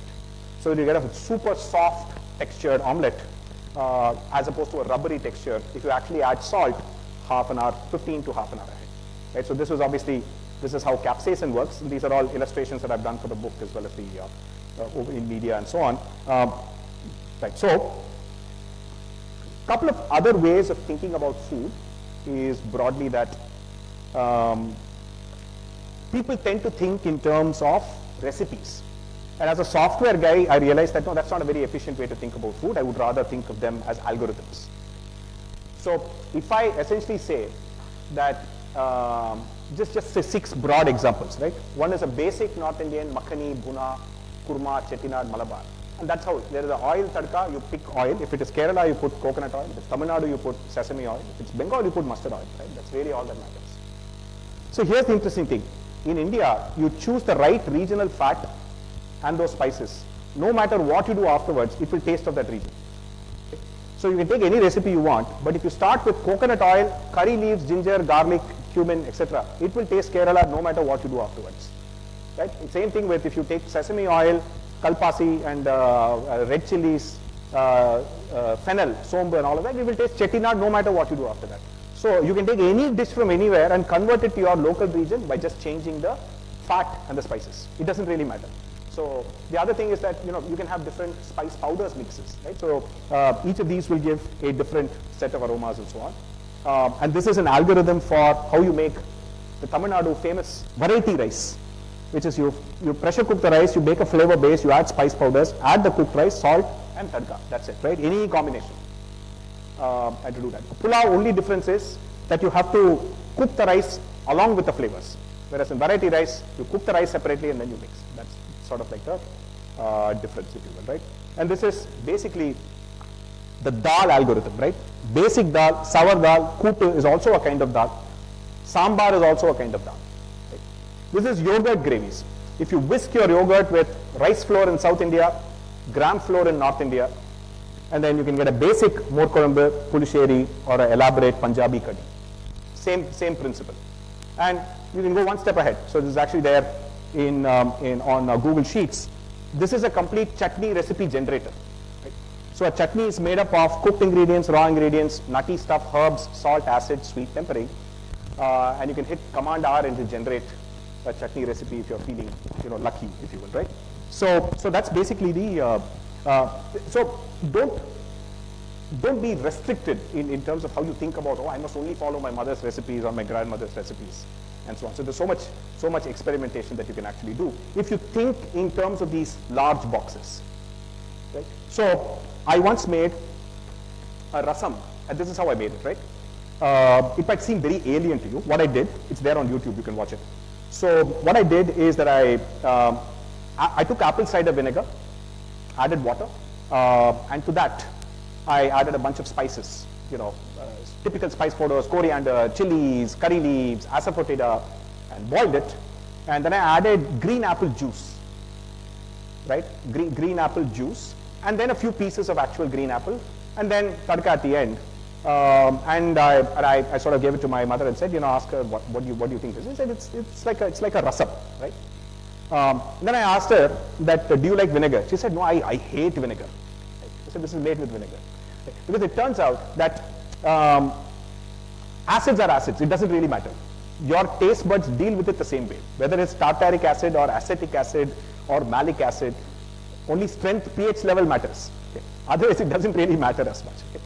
So sometimes something like a mango has a mix of acids, so which is why when you make something like, say, a mean manga curry, which is so much richer because a mango brings a ton of other flavors in addition to the acids. So that, as opposed to, say, a tamarind, which is only very one-dimensional, right? Or the most one-dimensional is obviously vinegar. Right? Apple cider vinegar is slightly more complicated because it also brings some of the flavors of the apple, right? So, which is why a pineapple rasam works, because pineapple again has citric acid and a bunch of those same acids, and so it works. But if you want to make watermelon rasam, you have to remember that the watermelon has no acid. It's not sour at all. So you do have to add tamarind. You do have to add something else. Other thing that I did is that you skip the tamarind and take amchur powder and just boil it in water. You can make rasam as well, and you won't be able to tell the difference, right? So the point is that you can really experiment when you really think in terms of these kinds of things, right? And again, salt, right? There is table salt, there's black salt, soy sauce has salt, right? And if you don't mind, the Thai and Chinese cooking has fish sauce, which also is salty and brings a fantastic umami flavor and so on, right? Some common misconceptions that I'll get to, and then we'll do questions, right? So a very common misconception is, how many of you in this room have ever read the instruction manual of a pressure cooker? Clearly no one, right? Neither have I, right? But once, for the research of my book, I eventually did. And I found out that every pressure cooker has a manual that says that please seal it, bring it to 1 whistle, then reduce the heat, and then measure time. That's what they say. Nobody follows that. Everybody is like, no, 3 whistles, 5 whistles, 12 whistles for chana, 20 whistles for urad dal. I mean, so that is essentially how people think, because in India, everyone is using the same stove, same high heat, so number of whistles effectively became a measure of time, effectively. So it worked, right? But now it's failing because people are using induction, and induction puts out twice as much, heats twice as fast as your regular stuff, right? Because it's induction, for the physics is basically, it induces currents in the metal, and so the metal heats itself resistively. So it is super fast. It heats up water twice as fast, right? So 3 whistles, rice in induction cooker is uncooked rice. 5 whistles is completely raw dal. Okay. So which is why you now have to think in terms of bring it to 1 whistle, reduce the heat. So what's actually happening is that pressure is building up to 1 bar above atmospheric pressure, so that the weight is calibrated, so that it goes above that, it will release the excess pressure and it will fall back down. That's what a whistle is. If you heat it again, then the whistle will go up again. That's really what's happening. So really cooking is a function of how long it's spent at peak pressure, not number of whistles. So which is why what you have to do is that you use like 6 minutes for rice, 9 minutes for dal, 12 minutes for chana dal, and then 15 minutes for chana, maybe 18 minutes for rajma, and maybe 20 minutes for really old chana. Maybe you found it in a shelf chana rajma which you didn't use for 1 year. That will take a lot more time to cook, right? So you want to use that. And another thing you can use is add a pinch of baking soda, because baking soda breaks the pectin in cell walls. So if you want to cook these dals quicker, a pinch of baking soda. It's completely harmless. Don't believe all the nonsense you read on social media. It's just sodium bicarbonate. It's not harmful for your body. But the problem is that restaurants will sometimes overuse it. Right? They use it to save money, right? Because it saves down on cooking fuel. Right? So this is, and the other thing is that many things that have a lot of water, you can even be experimental and cook without water. So carrots, by the way, despite the fact that they look solid, are more than 88% water. Okay. So carrot has more water than milk. Very counterintuitive, because milk feels like liquid. Okay. But milk has a lot of other dissolved things that are not water. Right? The carrot is just mostly water, but it's structured that way. Now, with just a little bit of butter, you can completely caramelize carrots in a pressure cooker. So the Maillard reaction will happen because now there is less water. And then the carrot will become brown, and then you can just mash it and make a carrot soup with nothing other than carrot, butter, and salt. You don't need to add anything else. No onion, no flavors required. It's called a caramelized carrot soup. It will be the greatest carrot soup you've ever had, and it's very little work. But be careful, because people tend to be nervous by using the pressure cooker without water, right? But you can use, but butter also has water. So another common misconception is that you have to really knead well to get a soft chapati. Actually, no, you just have to put water and let the dough sit. It will knead itself. So just letting the dough rest for 30 minutes will get you a soft chapati. You don't have to, of course, if you like working out your shoulder muscles and so on, I think it's fine, but otherwise you don't really need to do that. Simple principles, more water in a dough, softer product. Adding eggs and milk will also result in a softer dough. More fat to the dough will make it flakier.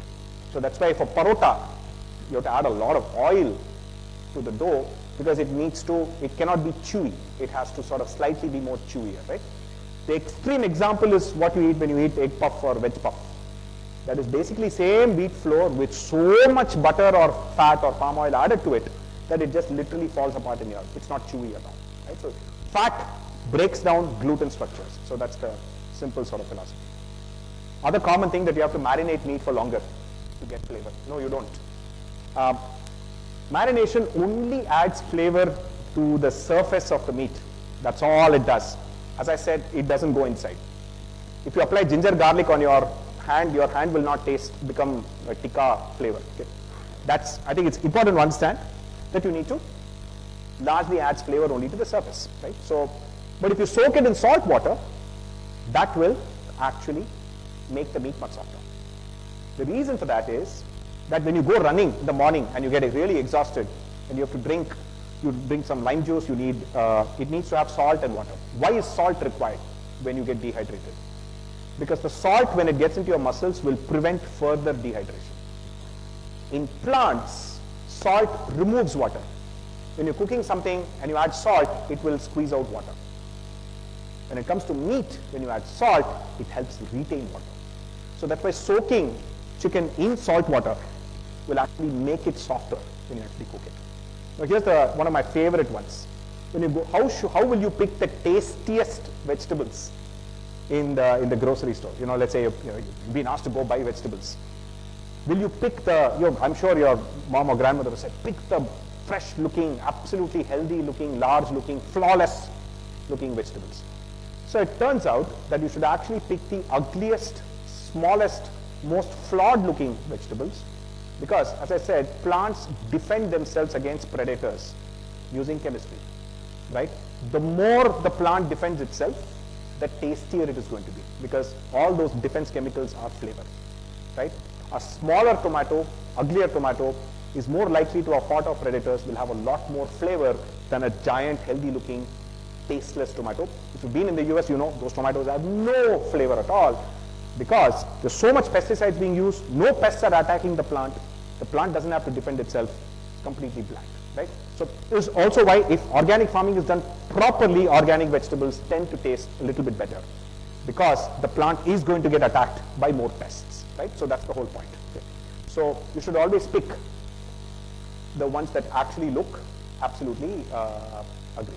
Right? The other interesting thing is that if you're in Chennai, if you're dealing things with patani peas and carrots and all that, in most situations, particularly in summer, the frozen peas, frozen carrot, way more fresher than the fresh one. So because we now eat off season, most of these vegetables are harvested during season, etc., off peak, non-ripe, to survive all the transportation, warehousing. Then you think you're buying it fresh from your supermarket, right? Unless you grow your own carrots in your backyard, don't assume anything you buy is actually fresh. Frozen carrots, on the other hand, typically tend to be frozen few hours after they're harvested. So they can be harvested at peak nutrition. As long as you don't have power cuts and you have a freezer that works, frozen stuff in many situations is at least as nutritious, if not slightly more nutritious, in the context of certain vegetables, winter vegetables, and so on, because there is no biological activity at those temperatures and so on. And I want a couple of other broader things, but one is that food evolves all the time. So don't be obsessed with what is authentic something. Okay? What is authentic? Is there an Indian authentic potato dish? Potato itself came only 150 years ago, right? What does it mean to say that something is authentic? My biryani is more authentic than your biryani. I mean, all of this is essentially, the dish itself is a mix of spices from Southeast Asia, cooking techniques from Uzbekistan, with unique ideas from India, and that has evolved in every single place, and so on. So what is interesting is that essentially authenticity is you saying that my version is better than yours. You're not really saying anything. Okay. People don't realize, like Shah Jahan's biryani had dal. It had mutton, it had rice, and it had dal. Right? But today, if you go eat some biryani and if it had paripu, you will say, what nonsense is this? This is like khichdi. I will not eat this. It's not authentic. But the Mughal recipe literally says that there is dal. And for those wondering whether veg biryani is really biryani, Shah Jahan had paneer biryani. It was one of his paneer zafran biryani, saffron and paneer biryani was something that the Mughal emperor had. Okay? So it doesn't get any more authentic if you are worried about whether veg biryani is biryani or not. Right? And another classic example, okay? Pav bhaji, if you've had pav bhaji, okay? The word pav is Portuguese for bread. Indians did not have bread. The idea of fermenting wheat to make bread is very much a Portuguese introduction, first to Goa, which is why the Marathi and Konkani word for bread is pav. Right? Bhaji, look at the ingredients of bhaji. Potato from South America, tomatoes from Mexico, capsicum, Mexico, chilies, Mexico, carrots, all the other beans and every one of these things from England, Europe.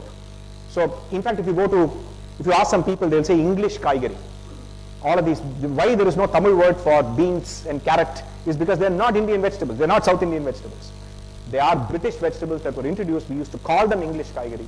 So pav bhaji, amazing Indian dish, has no Indian ingredients. Okay? And yet is uniquely Indian because it's the technique of cooking and all the other history behind it, right? The pav bhaji, the idea of saying that, well, what food can I make that is high carb that will be given to all of the mill workers in Bombay? with, in many cases, rotting vegetables. You cook it with so much butter that they cannot make out that the vegetables are actually rotten. That is how it began. Right? That's a uniquely Indian story. Right? And it is how we cook. We are able to take Indian food, essentially means you take ideas from everywhere, ingredients from everywhere, make it uniquely Indian. Right? So I think we shouldn't be bothered about things like authentic and all that. Right? And we think food unites us, but here's the interesting thing. If you grew up in a family where you did not eat fish, versus if you grew up in a family where you ate fish, right? There is one molecule called trimethylamine. If you walk by a fish market or by Marina Beach or by Besanagar Beach in the morning, trimethylamine is exactly what you're smelling. If you grew up in a fish-eating family, it's the warm, nostalgic smell of your house kitchen. If you grew up in a vegetarian family, it's the nasty smell of a fish market. So the problem with entire thing is that food can, if you let it, it can divide us. Meaning that if you did not grow up eating fish, it will be very hard for you to eat food in the house of someone where fish is being cooked. Right? So it takes a lot of individual work to build that tolerance for what other people eat. What you eat, what you consider nasty is somebody else's food.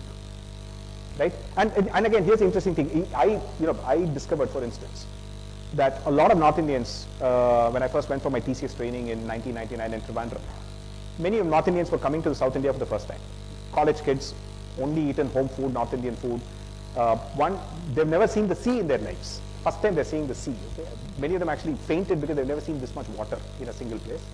Second thing is, all of them immediately had nauseating sensation when they smelled coconut oil. They could not eat food cooked in coconut oil. They could not tolerate the smell of jackfruit. Now, if you are South Indian, you're like, come on, that's absolutely delicious. But then, you take a South Indian, put him in Calcutta, they'll have the exact same feeling about mustard oil. My mother cannot stand the smell of mustard oil. It's way too pungent. Bengali homes will literally smell of mustard oil because the smell never leaves the walls.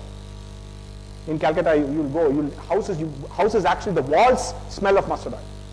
Right? So it is such a pungent sort of thing. Right? So the problem is that you have to, the neurogastronomy of flavor works against uniting people. Religion and caste determine food habits, and food habits determine identity. Right? You're often defined by what you don't eat. Again, fun fact, the only part of the world where we use the term non-veg. No other part of the world. Nobody uses the term non-veg. How is it that you get to define the eating habits of the majority on the basis of what the minority does not eat? So I actually went to a wedding in Kerala where they had a new interesting trend. Right? So they had in the reception, they had a veg counter, they had a normal counter.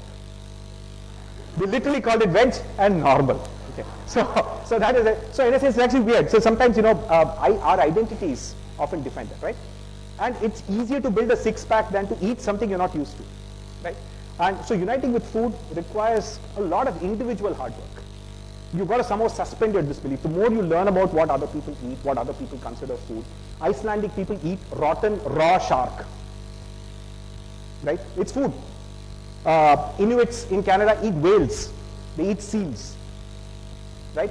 And but in a sense here, sometimes we're not able to tolerate the smell of mustard oil and somebody using, something else and so on, right? So, last but not the least, I think, being scared of food is completely counterproductive. In fact, if you follow social media, chances are you're just being needlessly scared about food, because scaring people, generally the algorithms prefer to go viral, right? So if you scare people, it's easier for it to go viral than if you reassure people. So there's a term called orthorexia, is this sort of crippling anxiety. Am I eating the right thing? Am I feeding my child the right thing? Oh my God, did I give some low quality honey? Or did I give a biscuit that has palm oil? Should I give air fried food? Can I microwave the milk that I give to my kid in the morning, or will it cause cancer? For the mathematicians out there, the single biggest reason why people are afraid of cancer is because they didn't study Bayes' theorem. Only the mathematicians are smiling, right? You should regularly see, eating this increases cancer risk by 300%. It will be a headline. The original risk was 0.01. It became 0.03. That's 300% increase. So people sometimes forget that when things are actually rare, you can completely twist numbers any which way you want. Right? And so the problem is that people believe that, like, people believe jaggery is not sugar, and diabetics are eating jaggery because they believe it's not sugar. People believe the organic is amazing, etc. They believe vegan diet, or believe in keto diets. A1, A2 milk, which again is complete nonsense. So the difference between A1 and A2 milk is in one specific casein protein, one difference in one protein. Okay, amazing thing. People pay 2,000 rupees for A2 ghee. Ghee is 100% fat. There is no protein in ghee, and that is the only difference. And people actually pay like 4 times more for that, right? People are afraid of microwaves, air fryers, and fridge and freezer, and old food, and refined oils, and palm oil, non-stick, right? So it just turns out, again, it's very simple, right? So how balanced your plate is and how much you eat is way, way, way more important than whether you're eating one superfood, one super ingredient, one turmeric, amazing, it'll prevent Alzheimer's. Okay. Now just consider it, right? The tests for turmeric have all been done by taking the actual molecule curcumin and then like force feeding rats with that and so on. Okay? Because in general you can't, as you might imagine, you can't test these things on human beings. You test on rats. When you eat turmeric at home, you're taking the dehydrated powder, which, by the way, the act of dehydration and heating anyway will destroy a fair bit of the micronutrients. It's not like we eat the fresh turmeric root all the time. You only eat the powder. And in one entire sambar, you will put 1/4 teaspoon. How much curcumin is one individual getting? So people, what's the one thing people forget? Denominators. People just forget that sometimes that the actual amount you're actually getting is very, very a tiny fraction. People will buy Himalayan pink salt because it has minerals. 98% is sodium chloride. 2% is all the rest of that stuff. You put 1 teaspoon of salt. How much is 2% of that? How many minerals are you actually going to get? Right? So I think people just sometimes don't think about these things. Right? And in a sense, I think when it comes to food, simple advice: pay attention to your grandmother, ignore your grandfather. Metaphor for generally don't pay attention to people giving advice on food who do not cook. Okay? Right? There is wisdom in the practical wisdom of passed on knowledge from grandmothers and mothers and so on, in terms of keeping people healthy. So there's some practical wisdom. There's some, you can still sort of, largely Masala Lab again is about validating a whole bunch of cooking techniques that our grandmothers have largely taught us, right? At some level, you can still, yes, put it through the scientific test, be skeptical, etc., etc. You're still more likely to find more sense in what your grandmother says about food than what these uncles say on WhatsApp, right? So please do not believe grandfathers on WhatsApp. So that's one thing. And last, and again, don't retroactively apply, explanatory models from 2000 years ago to the present. I saw someone who said that potatoes are cold food, you must not heat in summer. They said, wait. Potatoes came to India in 1890s. Okay.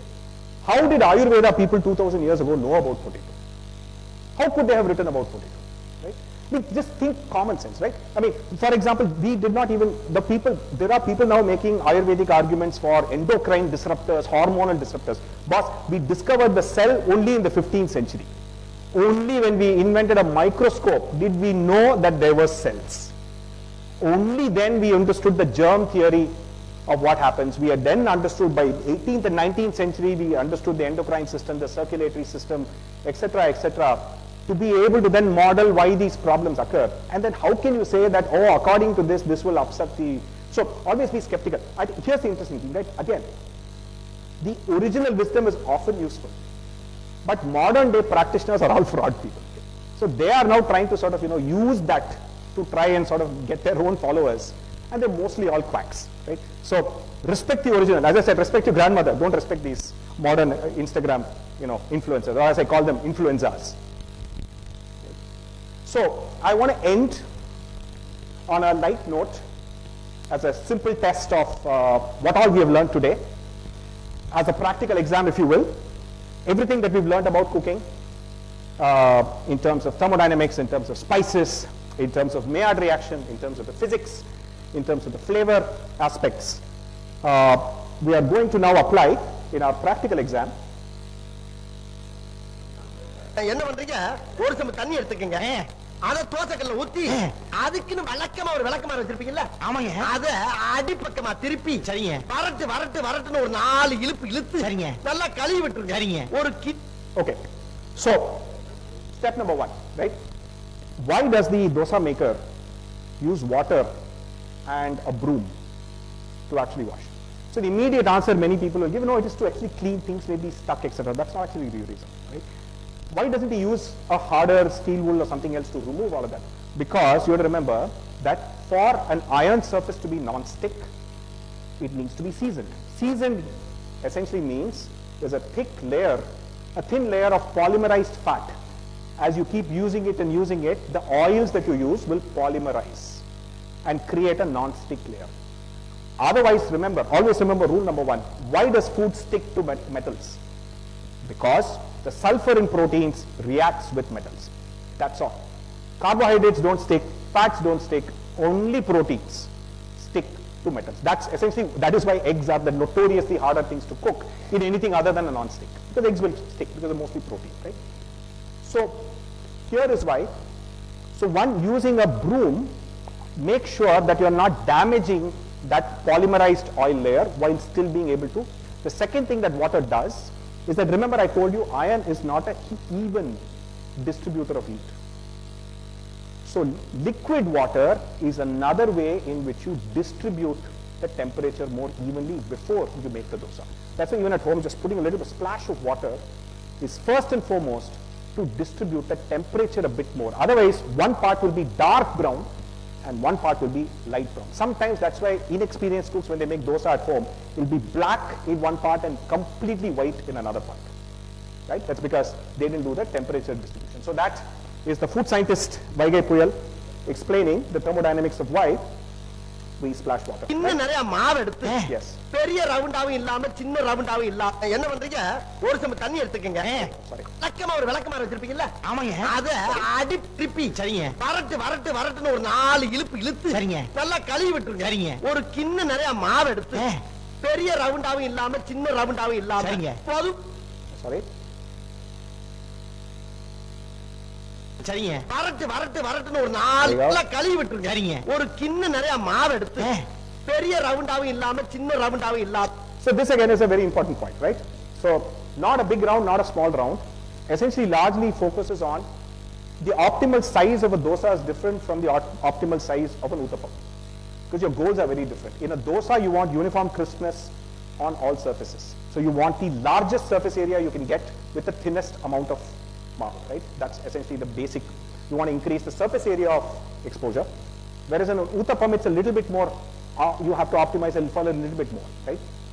If it is too large, then you end up having, because you need a certain amount of thickness for all your toppings, you're going to end up with uncooked uttapam.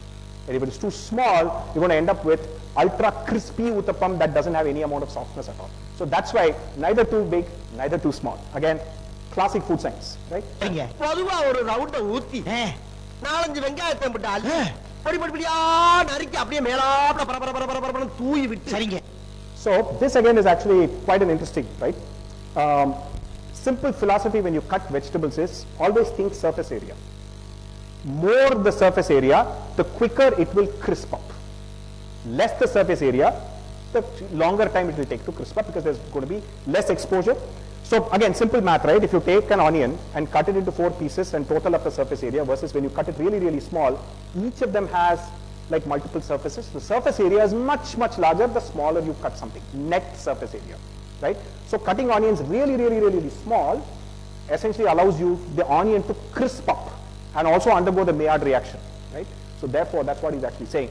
Another important point he's actually making, he's not saying put the onion on the uttapam just simply. He's saying that you have to sprinkle it from a height. You know why that is the case? Again, simple physics. When you add salt, if you want to add it evenly, you don't want to do it from a low height, you want to do it from a higher height. The distribution is likely to be more even the higher the height is. Again, simple physics, right? So there are a lot of deep physics in his explanation. So anyway, so this is one. என்ன பண்றீங்க?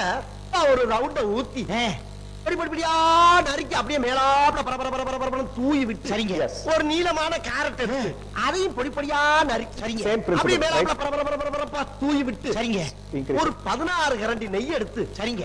Yeah, so again, fats transport flavor. That's why 16 calories of ghee, if you will. You might want to go a little bit less on it, and more importantly, the distribution. So you have to remember what roles fats play, right? One is the dissolving of the flavor spices.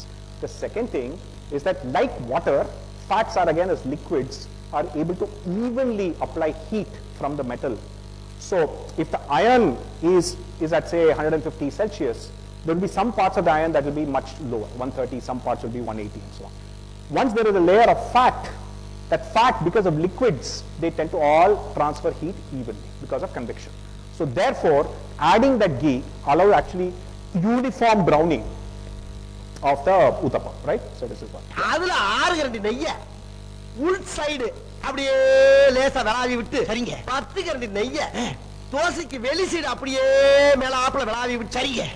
Idli பொடி இருக்கு பாத்தீங்களா, அது அப்படியே அள்ளி மலை சாரல் மாதிரி அதை மேலாப்ல பரபர அப்படியே பேய விட்டு சரிங்க பொத்துனாப்ல அப்படி ஒரு பருத்து இப்படி ஒரு பருத்து அப்படி பரட்டி விட்டு அப்படியே ரெட் கலர்ல Muruga again red color Maillard reaction. The more you get the Maillard reaction going, the crisper and browner. Actually, there's a small restaurant nearby called Madras Pongal, where they actually, one of the items on the menu is Annanakkur Uttapam is literally an item on the menu. They are the only place in Chennai that follow this recipe literally. It's really tiny carrots, really tiny, and they use the smallest size vengayam, and it's like super crisp, tons of ghee. It is just absolutely perfect. You guys should try it out. Okay. So this is, in a sense, the lessons that I wanted to. அழகா மடிச்சு கம கம கமன்னு ஒரு ஊத்தப்பத்தை எடுத்துட்டு வாங்க சரிங்க. அண்ணனுக்கு uttapam. So in your cooking life, don't be that guy. Pay attention. There is just so much science, and even if you don't like cooking, trust me, for people with kids, the reason they will learn more science in your kitchen than they will in school and college and engineering college and PhD. They will learn more science. They will understand more science, right? Because there's science in how you cut vegetables. There's biology in how you cut vegetables. When you cut a vegetable, you're damaging cells, right? So polyphenol oxidase enzyme comes out, it starts oxidizing. That's why your apples and everything goes brown when you cut them. So you have to soak them in water, so there's less exposure to oxygen and so on. So these are all these other sorts of things that you can think about. Squeezing lime juice also prevents it, because why? It's an antioxidant, right? So understanding these things, bringing it to life, right? As I said, learning to cook is not only the surest way to stay healthy for the longest amount of time, it is also the surest way to develop a love for science, and a practical science that you can look at it every day. You don't need a lab, right? You can look at thermodynamics at work, you can look at emulsions and foams at work, you can look at acid-base reactions at work, you can look at biology, biochemistry, you name it, right? So I think there's just so much joy that you can actually get out of it, and even if you personally don't, even if you don't particularly like cooking, right? Just go into the kitchen, observe others cooking, and while you're at it, maybe help them, right? So this is particularly for all the men here, right? So maybe this is an excuse for you to go help. In that way, you develop a deeper appreciation for the world of food, and the fact that, as I said in the first, that all food is one form of life, killing and eating another form of life, right? And human beings have taken that basic thing into this extraordinary level of complexity, grace, and sophistication, that we're able to make a butter chicken or a chettinad chicken curry or a paneer butter masala or a dosa or a idli or a vada or a madur vada. I mean, the spectacular diversity just within India of applying just the same few simple science techniques of turning raw ingredients into the most astonishingly delicious things is why you should love the science of food. On that note, thank you.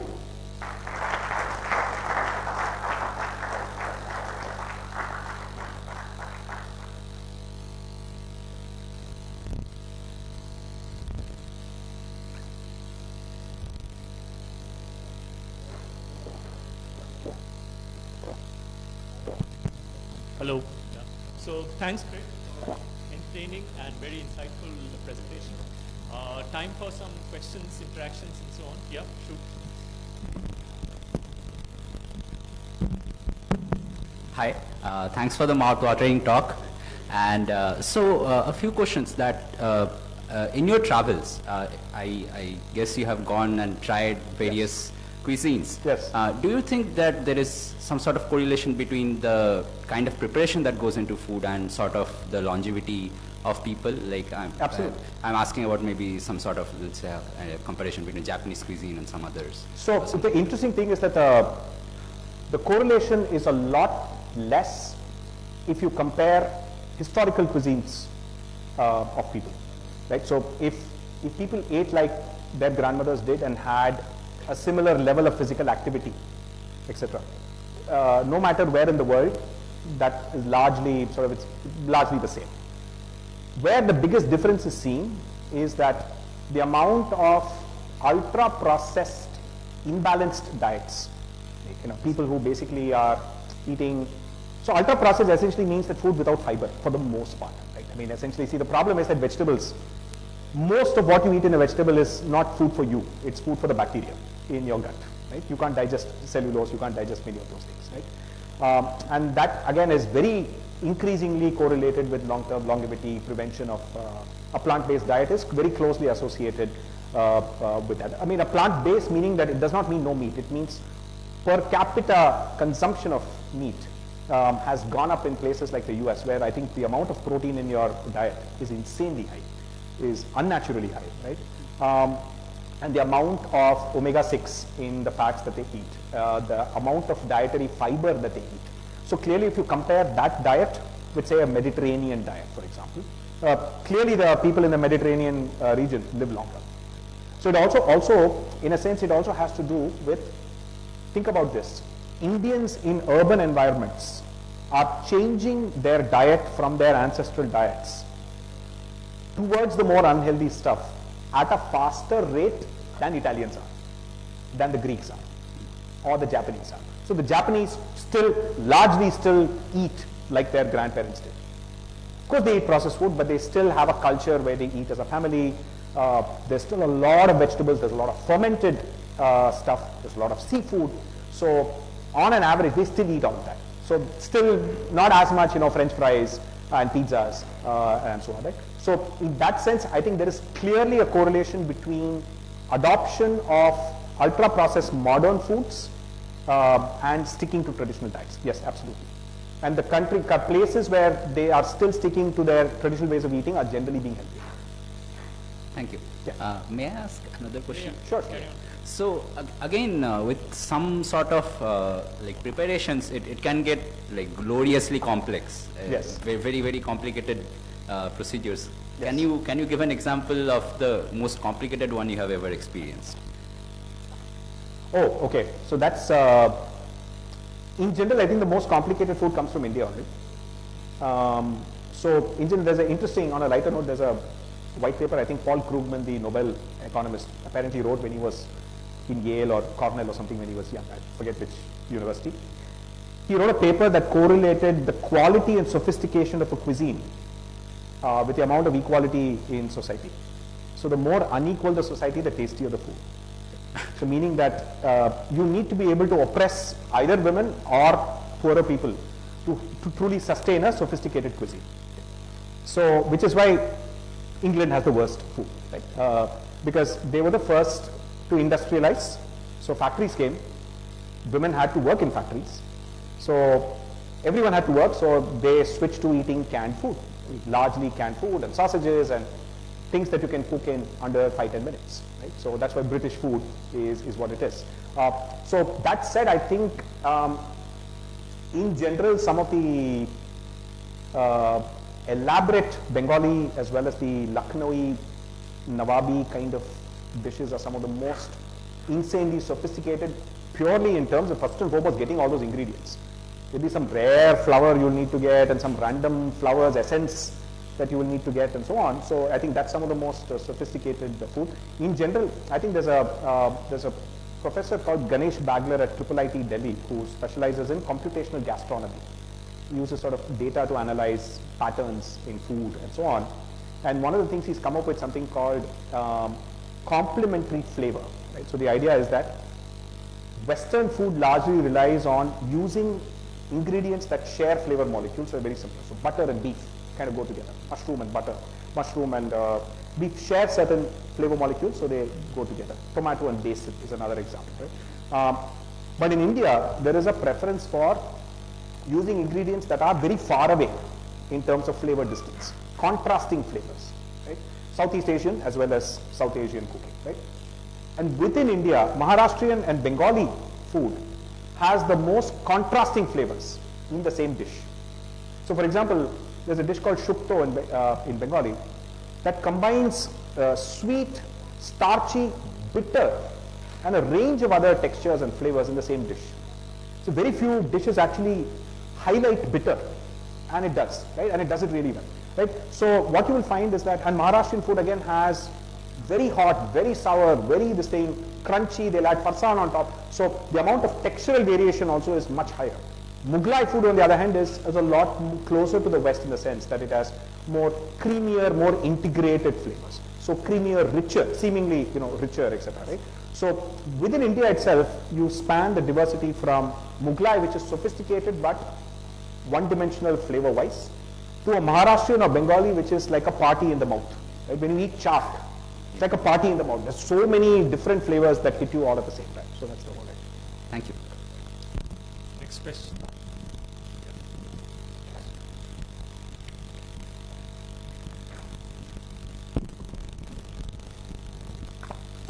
I have two questions. One is very lighter, I will ask in the end, but one is, given the logic, the information that oils or fats are what carry the flavors in spices, but there are some dishes in which we put spices in water, right? Rasam and yes. So how does that work? And when I'm not putting tadka into rasam or sambar, am I doing it totally It's not wrong? like that. No, so it is by design, right? So, like for example, the reason you throw in the ginger and other spices in when you're making masala chai is that you still want it to taste like tea. You don't want it to taste like biryani, right? So, by deliberately you want to lose most of the flavors to the air, and you want very little.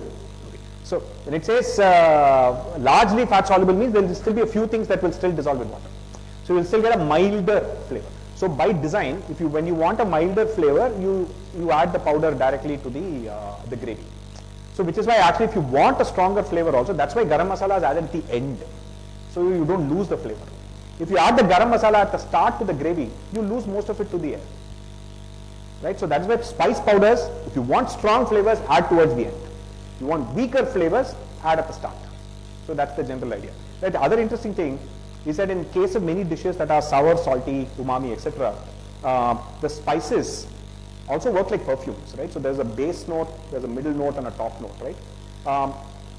When you first cook, you're only experiencing the top notes because it assaults you right up front. When you store it for 24 hours and you eat it the next day, you're going to experience the middle and the flavor notes. That's why a fish curry and a biryani taste much better the next day, because you're going to experience all those flavors which you will never do when you eat fresh biryani. Right? So that's also the reason why some dishes like korambas, vatta koramba, certain things that are sour and spicy tend to taste way better the next day. Are there more? Okay, I had one more serious question, which is like you said Italians and Greeks somehow are changing their habits at a faster rate, something like that. Could you elaborate a little bit on that? But on a lighter note, I mean, the message that green carries a bitter note, leaves a bitter note in mouth. Yeah, very much, yes. I know our board was green by design, but how about your shirt? Sorry? But actually, it's interesting. I asked my wife for fashion advice and said, I have a pink, red kurta and green, and she said, okay, wear the green. So let me ask her why she picked the green. But so the interesting thing is that, like say, the green comes from chlorophyll, right? Okay. So, and essentially all colors in food come from very few things. So chlorophyll for green, anthocyanins for purple, etc., and carotenoids for red, yellow. Every shade of red and yellow, all the things in carrot and tomatoes, all that stuff comes from your carotenoids, anthocyanins, your beetroot, brinjal, all the rest of that is anthocyanins, and then anything green is chlorophyll. Right? These are only three things that yield color, and so on. And there's also something really ironic about chlorophyll as well, right? Which is that plants are green, because in the entire spectrum of light, it's the green part of light that plants find useless, because they absorb the others as energy and they reflect back the green. So it's the one color plants are like, nah, this is useless. It's the color that we associate plants with. So there's always something very poetic about when you think about colors itself, is something is the color that is not getting absorbed, is getting reflected. Right? So on that note, yes. But on the whole Greek, Italian health thing, etc., right? It's too complicated. There's a range of cultural factors related to how people eat together, their eating habits, the sequence of dishes they serve. Like for example, in many Italian restaurants in Italy, the salad comes first. And now we know that if you eat fiber first, fiber is not digestible by you, right? And it forms a mesh in your small intestine. And then when you eat carbohydrates, pasta, the sugar rush into your blood is much slower. So it's actually good for long-term health and so on. That's why you should always, the first thing you eat in your meal has to be a salad. Then you eat whatever you want. First salad, then protein, then carbohydrates, then finally dessert, right? So in that sense, I think, it's quite interesting. The Mediterranean diet largely kind of sort of fits into that pattern as well. So the cultural reasons beyond just the individual, see, people eat whatever grows locally. That's just how agriculture and eating habits. And over time, each area has discovered, this tends to keep us healthy. This doesn't tend to keep us healthy as well. Yeah. Yes. Any more questions? Good evening, sir. So I just need to know one thing. We are adding fenugreek in fish curry, but not in chicken curry. Sorry, you're adding? Vendoyam, sir. They will be adding vendoyam in fish curry, but not in chicken curry. Whether there is any specific reason or just as a... Venga, you mean onion, is it? No, fenugreek. Vendoyam. Fenugreek. Okay. No. See, again, it is a... See, fenugreek has a very specific flavor actually, right? Fenugreek has a very unique flavor. It has a molecule called sotalol that has a slightly caramelly flavor, but is also bitter. Okay.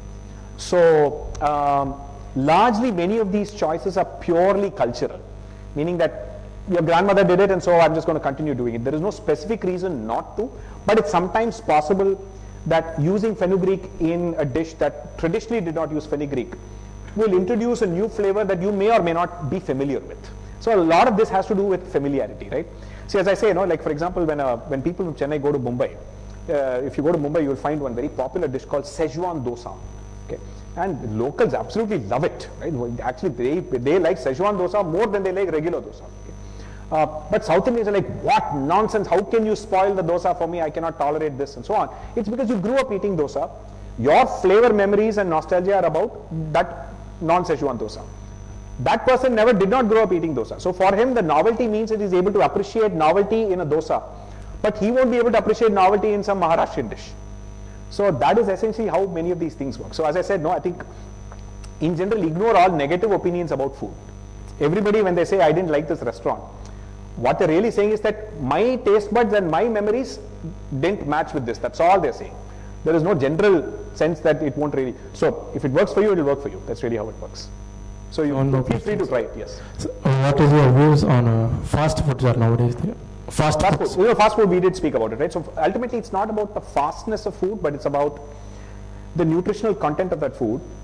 If it is high carb, low fiber, high fat. This is basically an high sodium. High sodium means high salt, right? These four things largely make most things something that's called hyper palatable, meaning that our evolution has meant that at no point in the past did we ever have a combination like this. If you're a hunter-gatherer, there is no low fiber, high protein, high fat, high salt kind of food at all. Nowhere you will find in nature, right? So therefore, our bodies are not evolved for it. So there's a sudden rush of calories you get, and over time, that's going to damage your health, right? So which is why I think in general, it's not about the fastness of food. I think in many cases, you can have a fast salad if you want, right? You can have chaat. Instead of all the fried items, there are places that will serve you salad chaat. Fruit chaat you can have. So there are ways in which you can have fast food that is still relatively healthy and so on, but pay attention to what it contains. High carb, high fat, high sodium, high sodium as well as fat and so on. That's really the problem. And low fiber. That's where the problem is. Yeah. Yes. Thank you, sir. One more question. Okay. There's one question in the back. And then. So my question is, so there's a famous thing, okay? It's generally a social media thing, okay? Your mother's food is safe, you live longer, it's better for your health. When it's cooked by a male in a hotel, it's not healthy. Yeah. Something like that. Something. What mean is, women who cook generally, it's healthier. Men who cook, it's not healthier. That's well. Is it true? Well, no, I mean, increasingly, of course, there are more chefs women chefs in restaurants now. The reason has more to do with sexism more than anything else. But in general, so think about a restaurant, right? A restaurant is a business, and a business has to compete with other places for your attention and your money. And it's a very tough business where if the restaurant does not get guests for a week, they have to shut down, right? It's a very tough business to be. And so therefore, the incentive in the free market is to try and make the most delicious food, right? And the same thing, the previous answer applies. The more fat you add to your food, the more delicious it will be. The more salt you add to your food, the more delicious it will be. Here's the interesting thing. If you add more fat, you can add more salt. Otherwise, if you don't add fat, then it will appear too salty. And by the way, you can add some sugar, then you can add even more salt, because that will balance out, etc. Right? And so, what this means is that, normally when people talk about counting calories, your one dosa in your home may be about 100 calories. The same dosa in a restaurant will be 300 calories, simply because it will have more fat. So you have to remember that in general, the restaurant's goal is not to serve you healthy food, it's to serve you delicious food. And generally, healthy and delicious are usually inversely proportional to each other. They don't go together, right? So that's the way it is. And so therefore, you have to be wary of the amount of fat. So by all means, eat at a restaurant, then maybe next few days, go easy at home and so on, right? You have to be, or within the same day, you adjust it, right? So it's not like that. There are some dishes that you can only eat at a restaurant. It's very hard to make at home and so on, right? But remember that it is at least 3 times more calories because of fat. And remember that 1 gram of carbohydrates is 4 calories. 1 gram of protein is 4 calories, but protein takes 30% of the calories are used to digest protein, because protein is harder to digest. So protein calories you have to subtract 30%. Fats, 9 calories. So more than twice. So fats have as much energy in them as petrol and diesel does. They're literally like hydrocarbons, right?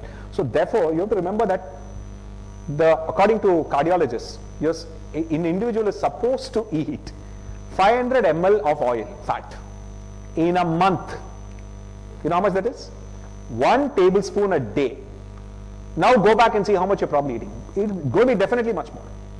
Right? So I think that's the problem. So in general, I think we forget that restaurant food is tasty because it has a lot of fat. And the moment they say low fat, it will taste terrible. You will never go to that restaurant. They won't survive at all. Anyway, yes. Yeah. Hello. The story on Pav Bhaji was very interesting, especially the mill workers and energy and stuff. Yeah.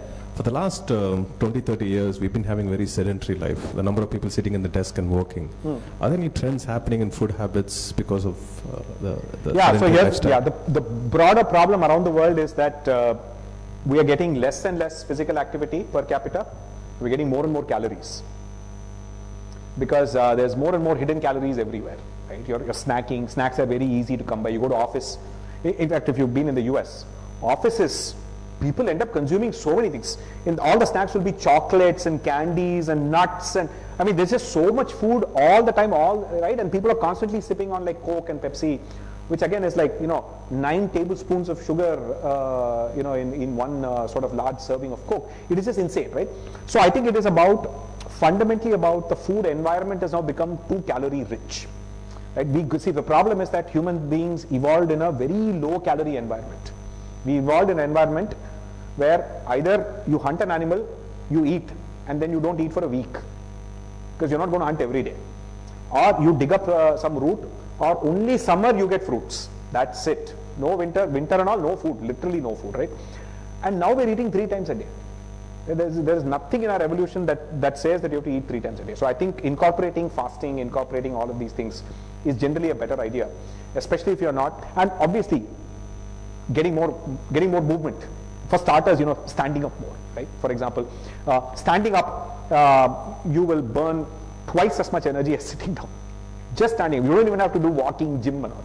Just standing up more by alone. So I think there's lots of changes that we need to make in our lifestyles, but more importantly, to our food environment.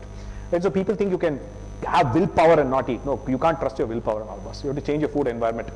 If a snack is there in your house, you will eat it. If you keep it right by the bedside, you will eat it. So keep it in the highest shelf.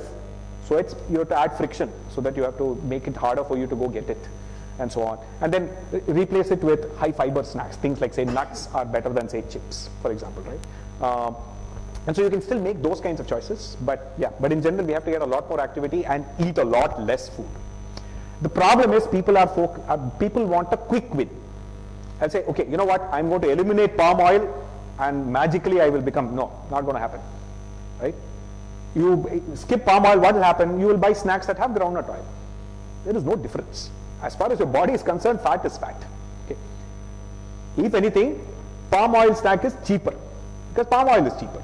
Groundnut oil, 3 times more expensive. By the way, to produce 1 kg of palm oil, if you want to produce 1 kg of groundnut oil, it takes 10 times more land and water. So the agricultural input to make the palm oil is incredibly productive. It's all very complicated. There are no easy choices. But yes, it means rainforest is being destroyed in Indonesia, Malaysia. All those problems are there. But palm oil is not going away. It is the cheapest source of fat in the world. But because it is cheap, Indians have a tendency to say, whatever poor people eat, it must be bad. That's not true. Okay. So just because, ration kadai gives palm oil in, it must be bad. No, that's not true. It gives that because it is cheap. And all fats beyond a point are bad for you. Okay. So you focus on that rather than, which one. Right? Yeah. There are 2 questions from YouTube. So one is maybe a quick question, which is, so there's some idea that you shouldn't eat fruits on an empty stomach. So is there some science to that, or is that one of those misconceptions? So to be fair, many of the food combination, food rules, eat this, that time, hot food, cold food, summer food, winter food and all that, are all products of a time when there was no refrigeration, when the risk of food poisoning and food going bad is a very real thing. So if you cook something in Chennai, 2 hours it's going bad, given our climate, right?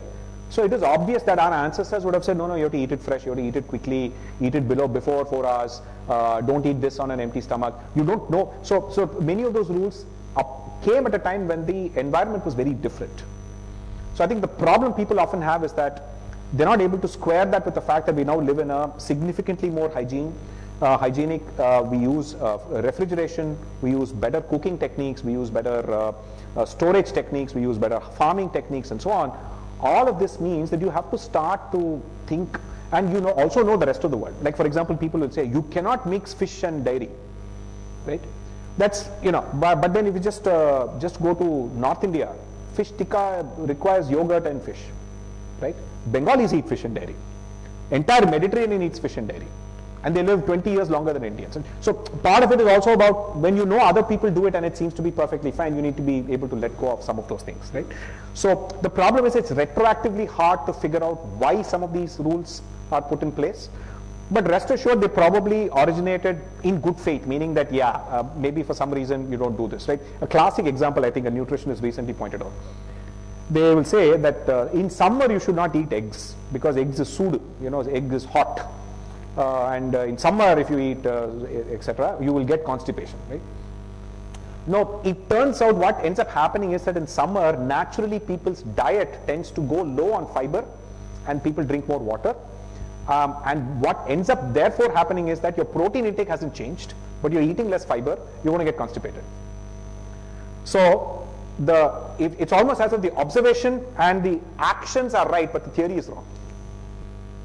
So you will find many things where the advice is good, but the why is often not why it works, it's something else, right? So in a sense, I think, so therefore, if people want to eat eggs, people want to do any of these things, eat fruits on empty stomach, do anything they want, right? All of that stuff, they can just simply try, and if it doesn't harm them, it doesn't harm them, that's it, right? And every individual is unique. Sometimes, some people have acid reflux, every individual reacts very uniquely. The problem with nutrition is that there is no universal advice, right? Some people are lactose intolerant. How many people know that 70% of the South Indian population is lactose intolerant as adults? That's why we're all Tair Sadam people, not milk people. North Indians are the paneer, milk heavy people because they are 70% of they're genetically lactose tolerant. Right? So therefore I think, therefore people end up having more rules about milk in South India than in North India. Because their entire source of protein is dairy. Whereas here protein source is largely seafood and animals rather than dairy. Right? So that's the thing. Yes. What? Sorry? No. So lactose intolerance is essentially that, so all of us are born with the ability to produce an enzyme called lactase to digest lactose in milk. Okay? And the general mammalian evolution is that all animals, as soon as they are weaned from mother's milk, that enzyme production stops. That's how it happens which is also why you shouldn't be feeding your cats and dogs milk, but people still do. Most of them will be lactose intolerant, to be honest, but they still drink it. They get some nutrition, but they will have diarrhea and all of that, right? But the whole idea is that, but it's not like an on-off switch for humans, because humans have a mutation where some populations that originated in Central Asia, then populated Northern Europe as well as North India around 5,000-6,000 years ago, had a mutation that allowed them to be lactose tolerant as adults, significantly lactose tolerant as adults, right? And then because of population intermixing over the time, so now there's a spectrum, right? So it's not like as soon as people stop, mother's milk stop, they don't become lactose intolerant, but maybe once they're 20-30 years old, they slowly start seeing symptoms where eating a full glass of milk makes them feel uncomfortable, bloating, and so on, because at that point you can't digest. Your bacteria and your gut will be like, oh great, I'm going to eat all of this. Then they will generate all the carbon dioxide and gases which you will feel as bloating, right? So that's really what's happening, right? So it's a spectrum, okay? So, and it shows up differently for different people. Some people for very severe, for some people they're still able to manage, they largely ignore. When you eat yogurt, the whole idea of yogurt is that the bacteria eat all the lactose and convert it to lactic acid. So you don't have to deal with but there is still some lactose, they don't eat all of it, right? So because milk where all the lactose has been eaten will be super sour, right? So there is still some lactose. So paneer again is will be filled with lactose actually. So yeah. Maybe just one last question from YouTube at least. So there's a question about food styles. I think this is related to one of the earlier questions. Food styles and emotions of people around the world. So different foods. You talked about how they evoke different emotions. So do you have some ideas about how foods from different parts of the world? So I think rather than foods evoking emotions, that's probably cultural, but biochemically speaking, emotions tend to affect the way you perceive food more than the other way around actually, right? So if you're in a good mood, if you're depressed, etc., if you're happy, those affect specific ways in which flavors are perceived. Like for example, in also in very unhealthy ways as well. So people who are depressed and unhappy will often eat more. They will eat more high calorie unhealthy foods. People who are stressed, for example, your brain will say, okay, we'll make some simple machine learning prediction and say, okay, this guy's going to be using a lot of cognitive capacity, pretty stressed. So I'm going to impel him to eat super high carb, high fat calorie food because I need to make sure I get enough glucose for all the effect. So people under high stress are more likely to make unhealthy food choices, right? So that is why often, they say that, when you're in a very stressful work environment, make sure you don't have snacks around because you will eat them and you will not even know that you're eating them, right? So it is just that emotions affect this rather than the other way around. Okay. Yes. Yes. Yeah, last. Mayonnaise. But I'll tell you the most, this might be, okay, I'm going to give you a slightly, No, so emulsification, there is no chemical this thing there, right? It's a physical process, right? There is no chemical thing happening there, right? Ultimately, you're making a fat-water mixture, essentially, right? So what is happening is that you need an emulsifying agent that is able to kind of have a water-attracting part and a fat-attracting part, so that you're able to keep that texture, right? And the stronger the emulsifying agent, the longer the emulsion will last. So normally in a mayonnaise you might use something like a mustard. Mustard is an emulsifying. There's a molecule in mustard that is an emulsifying agent and so on, right? Lecithin, eggs by itself is an emulsifying agent in that sense, right? So what happens is ultimately that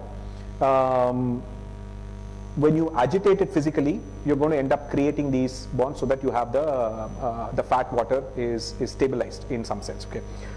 The other interesting fact that I wanted to give you is that most people don't realize that we eat fats. Okay. The first thing most people don't realize is that food most people think is about chemical changes. It's not. Mostly it's state changes until 110 Celsius. Maillard reaction is when chemical changes actually happen. That is when there's actually bonds are changing, new molecules are being formed. Till then, nothing is actually happening.